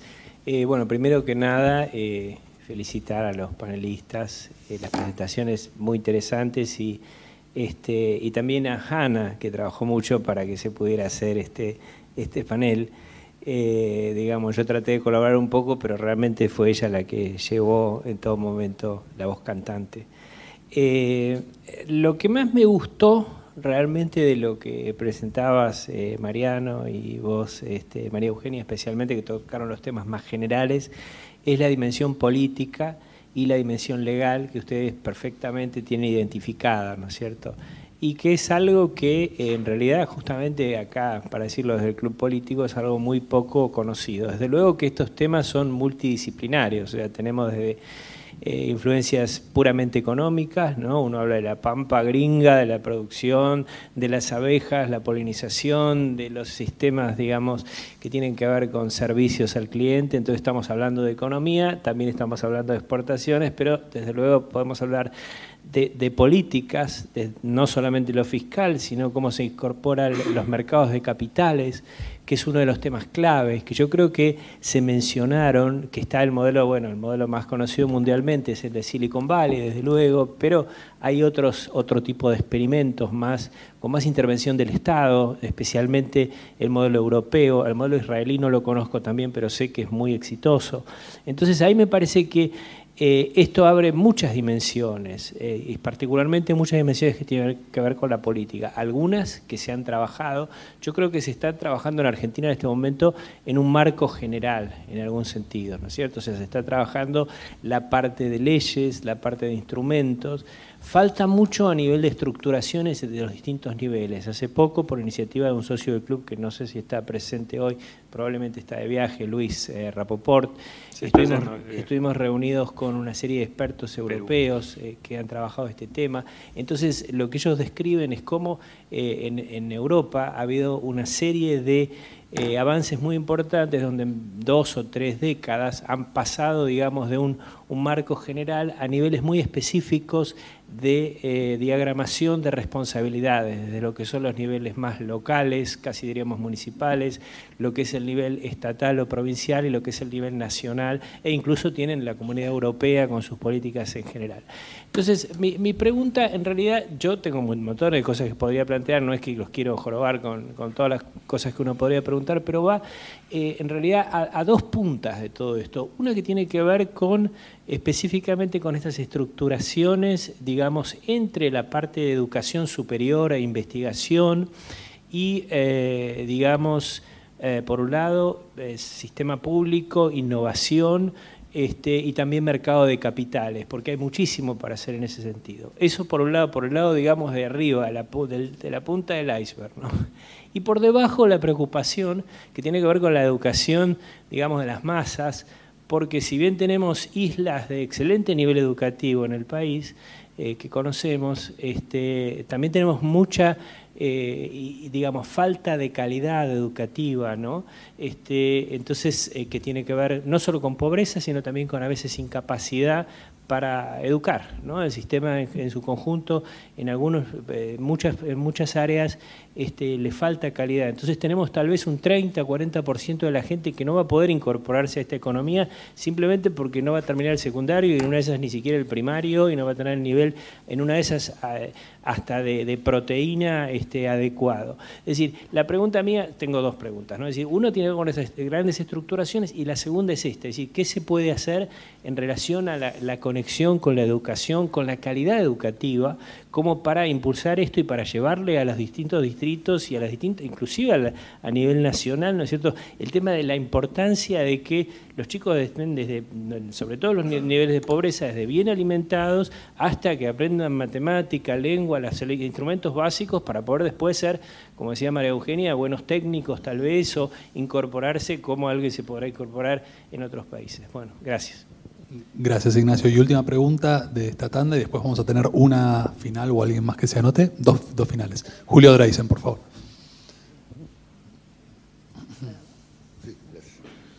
Bueno, ¿qué tal? Sí, buenas noches. Julio Dreisen, como dijeron recién.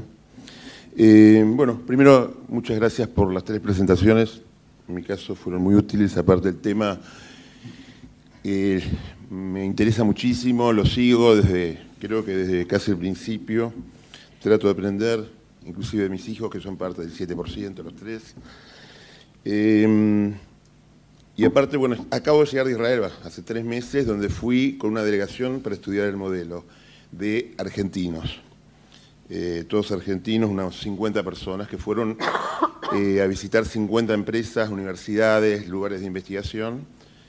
Y la conclusión que llegué es que no son grandes investigadores, nosotros sabemos tanto como ellos, simplemente se juntan bien las universidades, el gobierno, las empresas y el ejército. Allá el ejército cumple un rol muy importante en la investigación aplicada principalmente, pero lo hace. No hablemos de ciberseguridad y todas esas cosas, ¿no? Digamos que son líderes en la materia. Bueno, perdón un segundito, que tenía acá la pregunta. Un segundo.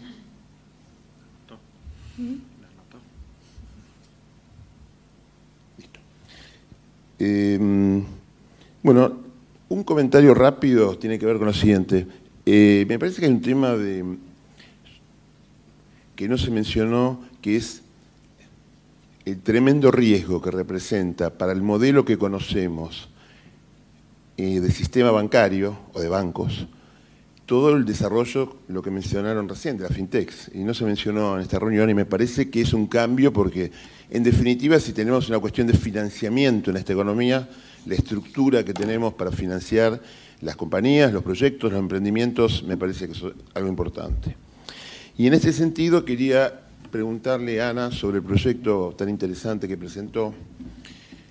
Sabemos que el principal factor de incobrabilidad es el desempleo o el empleo inestable, para llamarlo de alguna manera, ¿no? O sea, el tipo está desempleado, nunca le vas a dar, no hay problema. El problema es que el tipo está empleado y a los 3 meses el de la construcción no está empleado, ¿no?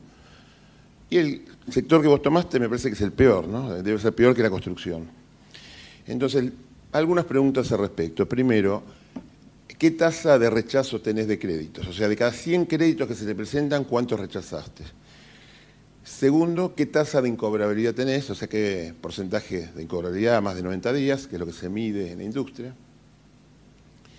Y tercero, ¿cuáles son, si tienen algún método especial que se diferencia de las otras fintech, los tradicionales, para aprobar una operación, ¿no? Un crédito?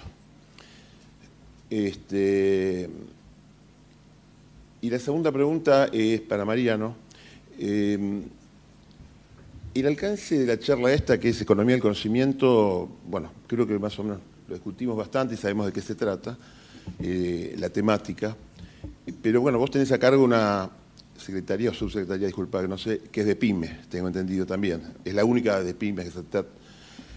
Y yo siempre me pregunté, y hasta se lo escuché decir a un ex secretario de Pymes, no suyo, que tenía dudas sobre políticas o regulaciones o normativas fiscales de gasto público o de impuestos o vinculados a estas dos cuestiones de apoyo a las pymes. Porque uno de los principales problemas que Argentina no crece es porque tenemos una carga impositiva que es imposible de sostener. Entonces, no sé si es el único factor, pero es uno de los factores. Y la Secretaría de Pymes lo que hace es expandir el sector más informal de la economía a costa del formal, o sea, le da plata al informal para que crezca, que no pague impuestos, a costa del formal, que va a pagar más impuestos para financiar ese subsidio. Entonces mi pregunta es si al final del día no generamos más pobres, no generamos menos crecimiento con todas estas políticas. O sea, la pyme queda muy bien, pero mi pregunta es si, más allá de que queda bien, es una política que le conviene a la Argentina y a la gente, ¿no? Gracias, Julio. Bueno, voy a pedir el esfuerzo colectivo, si podemos hacerlo más o menos en 10 minutos las respuestas, para no dejar afuera, aunque sea, darle alguna respuesta a las otras 3 preguntas que hay anotadas después. Gracias. Bueno, a ver, ok.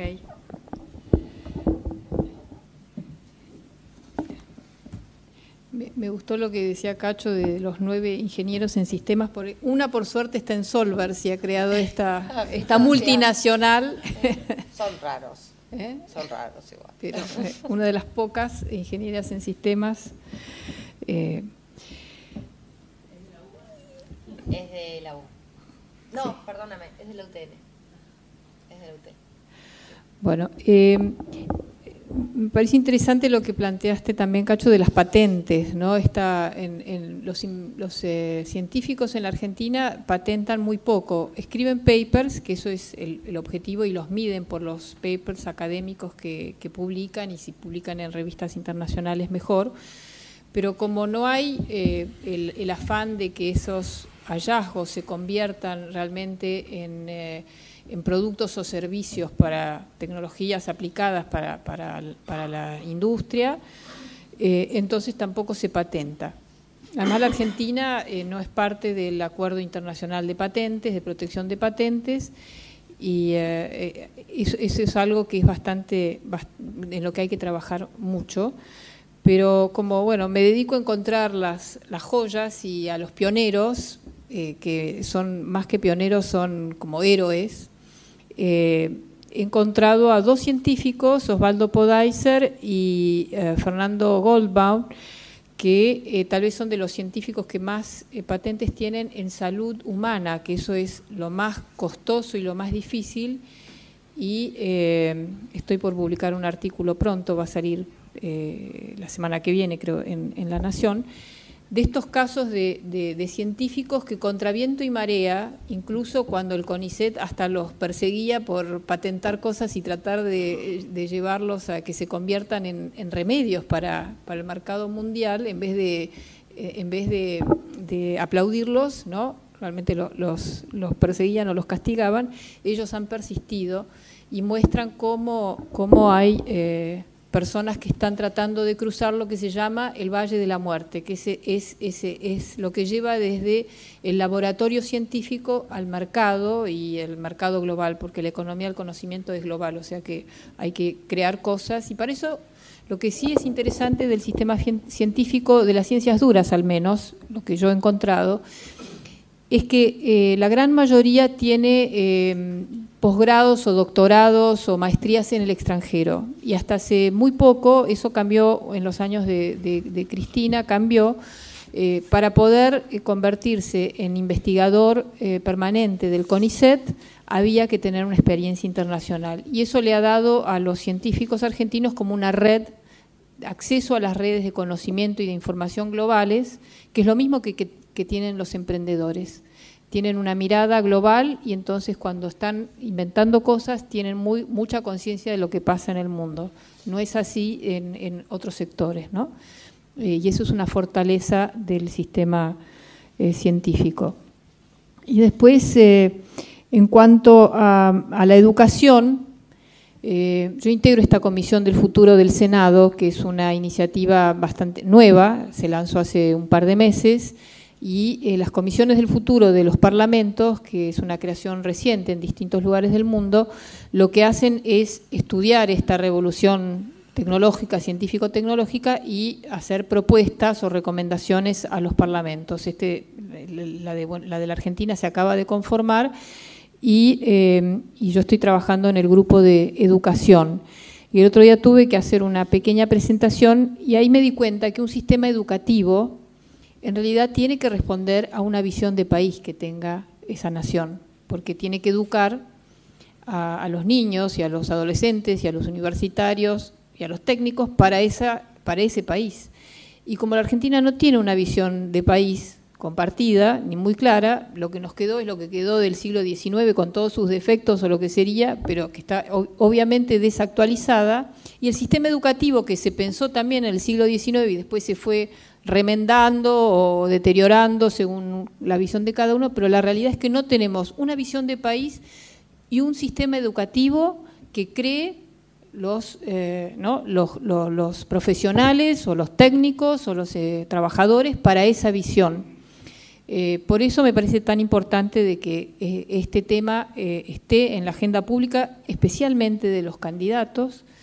Creo que es necesario, y uno de los problemas que creo de este gobierno, que si bien ha hecho mucho por la economía del conocimiento, es que no enuncia esto como una visión, la visión de la Argentina del siglo XXI. Algo que enamore, ¿no? Tenemos a los que piensan justamente de la manera opuesta, que quieren volver a los años 50 o 70 del siglo pasado, ¿no? Una economía cerrada, con una visión de industria más del siglo XX que del siglo XXI. Pero la verdad es que no estamos escuchando de los candidatos una visión moderna que traccione todo hacia esa visión de la Argentina a donde queremos llegar. Y que tiene, ¿por qué el acuerdo de la Comunidad Europea? Yo creo que hay que analizar la letra chica, yo no lo he leído y todavía no se conoce. Evidentemente esto hay que hacerlo de una manera que sea con cuidado, ¿no? No podemos abrir las compuertas y que se destruya la poca industria que tenemos, hay que dar los tiempos necesarios, pero sin duda la Argentina es uno de los países más cerrados del mundo, todos lo sabemos. Tenemos muy pocos acuerdos comerciales con las distintas regiones del planeta, a diferencia de otros países de la región como Chile o México. Entonces, la dirección es la correcta. Después la implementación habrá que hacerla con cuidado y ayudar a nuestras empresas de bienes y de servicios, porque el 80% del comercio mundial son servicios y el 80% de nuestra producción son servicios. Hoy la economía del mundo son básicamente servicios y hay un sector más pequeño que es la industria, ¿no? Eso es en todo el mundo. Bueno, hay que hacer los acuerdos de manera que permita preparar a nuestras empresas y a nuestros trabajadores y profesionales para este mundo, pero la dirección es la correcta. Mariano, ¿crees? Bueno, un montón de temas tocaron. Va a haber que hacer otro panel. Voy a tratar de sintetizar. Está claro que Argentina todavía tiene un montón de temas de competitividad del costo argentino y que son hoy la prioridad, porque además es lo que está en la prioridad de cualquier empresario, de la mayoría de los empresarios de Argentina, comprensiblemente. Pymes o no pymes, que yo lo sintetizo en burocracia, impuestos, costos laborales y financiamiento. Podríamos agregar infraestructura y mercado, la discusión sobre el mercado interno, exportación, pero en general, cuando uno se junta con cualquier empresario de Argentina, yo me junto con pymes todos los días y de todo el país, lo primero que sale es esta agenda. Y tienen razón, entonces, ¿tiene sentido o no? Que era tu pregunta. Y depende de qué mirada tengas. Si vos tenés una mirada paternalista de cuidar pobres las pymes y dar subsidios, ahí sí estás equivocado. Ahora, si la mirada es, no existe país en el mundo que no se haya desarrollado con pymes, porque son el corazón de un sistema productivo, porque las pymes son las que más empleo generan empleo de desarrollo federal, generan oportunidades, dinamizan la economía, bueno, entonces ahí sí, si la mirada es que las pymes no que sobrevivan, sino que crezcan, ahí creo que sí tiene todo el sentido del mundo. Ahora, para que las pymes puedan crecer, tenés que pensar la burocracia, las normativas, los impuestos, pensando como hacen los europeos, en el think small first, ¿no? Pensar primero en eso, que está todo armado al revés. En Argentina las normas, los impuestos, está todo pensado para empresa grande, no para la pyme. Entonces la pyme está muchos están en esta informalidad, la mitad de la economía en negro, el empleo en negro, y es una trampa, porque además la economía en negro para una pyme es muy difícil salir. Cuando vos tenés doble contabilidad y tenés una economía informal, lo tenés que manejar vos, porque no podés delegarlo. Porque cuando vos lo delegás si vos querés profesionalizarte como pyme, tenés que confiar en alguien, y ya conocemos muchos casos en donde eso genera después robos y un montón de cuestiones. Entonces terminás vos teniendo que hacer todo, o tu hijo, o alguien de súper confianza, con lo cual no hay chance de salir, de crecer, de progresar. Entonces, nosotros nos estamos metiendo en el corazón de estos problemas, que son problemas que nos van a llevar muchísimos años de resolver, de este costo argentino. Entendiendo la burocracia, pensándola para que sea bien sencillo, lo mismo en los temas de financiamiento. El sistema financiero argentino es de los más chicos del mundo, estamos entre Burundi y Botsuana en el ranking mundial, Botsuana alcanzándonos, además. Lo mismo las cuestiones laborales, avanzamos en una parte, nos falta toda la otra.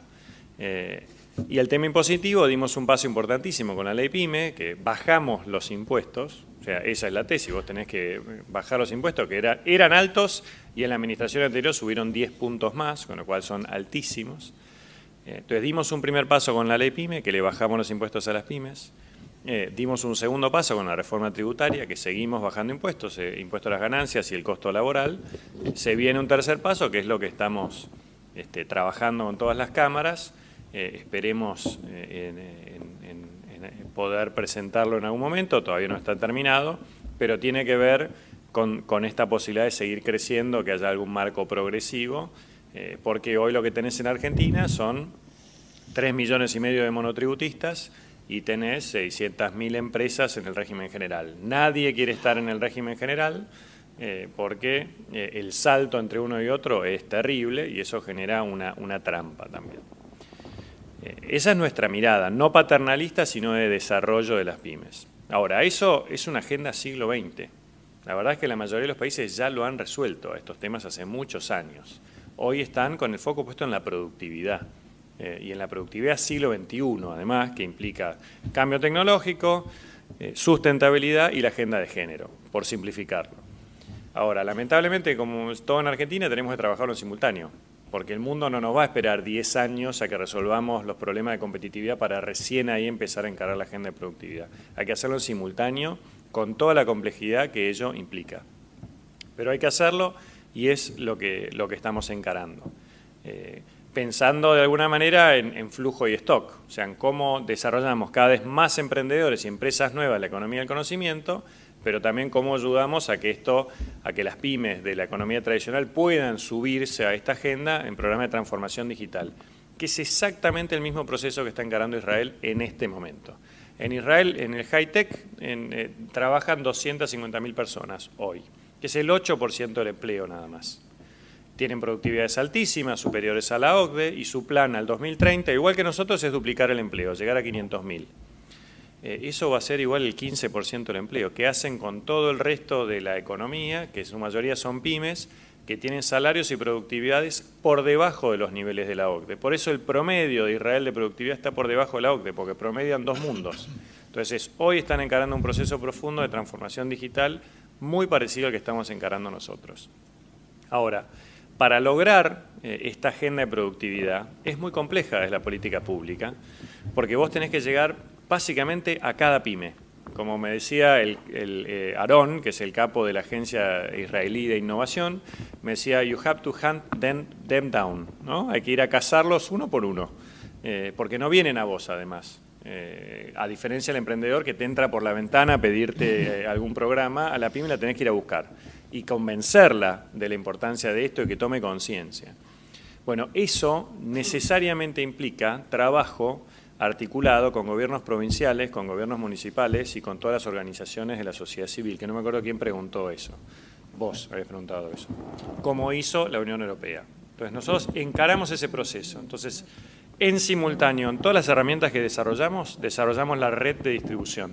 Entonces, nosotros estamos formando funcionarios públicos de ciudades, de pueblos. El programa Ciudades para Emprender ganó el premio CIPEC el año pasado, la innovación económica, donde nosotros estamos trabajando en eso, porque si no hay capacitación de los funcionarios provinciales y municipales, y sobre todo, si cada uno de los 2.500 municipios no tiene un champion en ese municipio que quiera llevar adelante esta política pública, que logre armar un plan a 10 años para el municipio y que involucre a la escuela técnica o la universidad que haya, a la Cámara y a los empresarios locales, esto no va a andar. O sea, tenés que lograr institucionalidad y que el dueño sea la comunidad local, que es de lo que más se habla hoy en el mundo en materia de política pública. Con la complejidad de la gobernanza multinivel que tienen este tipo de políticas, si le sumase más los silos que están en los 3 niveles, ¿no? Bueno, esto lo hace educación o lo hace ciencia y tecnología, lo hace producción o lo hace desarrollo social. Bueno, y ahí tenés. Entonces, nosotros estamos trabajando en las 2 dimensiones, en herramientas, llegando directamente, pero sabiendo que no vamos a tener escala si no logramos generar capacidades locales, en la agenda de productividad. Ahora, que eso es lo que de hecho lo charlamos con Luis Rapaport y compañía. Ahora, con respecto a la agenda de economía y conocimiento, nosotros es lo primero que le planteamos a cada uno de los municipios. Sepan que podés tener mejor o peor camino, mejor o peor infraestructura, pero seguro un polito de tecnología podés tener. Después te ayudamos a especializarte, etcétera. Bueno, eso es lo que estamos trabajando hoy. En Entre Ríos, estamos trabajando en Paraná y en varios municipios más. Porque esto, la gente de Nubimetrics está haciendo Big Data para toda Latinoamérica y próximamente para China desde Jujuy, desde Yala, ¿no? Y tenés N cantidad de ejemplos de grandes o pequeños polos de ciencia, en general de software, pero también de otras disciplinas, en donde están generando, por un lado, a nivel local, transformación digital de las empresas de la región. Por eso yo hablo siempre de talentos regionales, no solo economías regionales. Y por otro, la exportación. Están empezando a exportar desde el lugar que se te ocurra. Por eso nosotros decimos, sí, claramente está la posibilidad de hacerlo. Necesitas conectividad a Internet, eso está clarísimo. No me voy a expandir en los detalles porque corresponde más a Andrés Ibarra. Sí, nosotros lo que vamos viendo es que hay un avance fuerte, nos gustaría que sea más rápido, seguramente a todos, se arrancó desde muy atrás, porque las inversiones en estos temas requieren macro y requieren un montón de cosas, pero nosotros vemos que sí se va avanzando y que en muchos lugares incluso con una conectividad más o menos igual se pueden hacer cosas como lo que les pasó en Jujuy, que pudieron hacerlo al principio, ahora están mucho mejor. Perdón, Mariano, sí. Perdón a todos. Tengo que cortar. Lamentablemente bueno, tenemos el espacio hasta las 21 horas y ya nos excedimos. Listo. Les agradezco muchísimo por... Ay, perdón, ¿vos querías decir algo? ¿No? Bueno, yo le quería contestar. Bueno, si no, bueno, perdón, me había anotado todo le pido disculpas yo al panel porque los tiempos no los podemos estirar y también a las 3 preguntas que quedan pendientes. ¿Sí? Pero bueno, me parece que esto fue muy gravitante para todos nosotros y muy enriquecedor. Muchas gracias a los 3 participantes y a todos los asistentes. Bueno, perdón.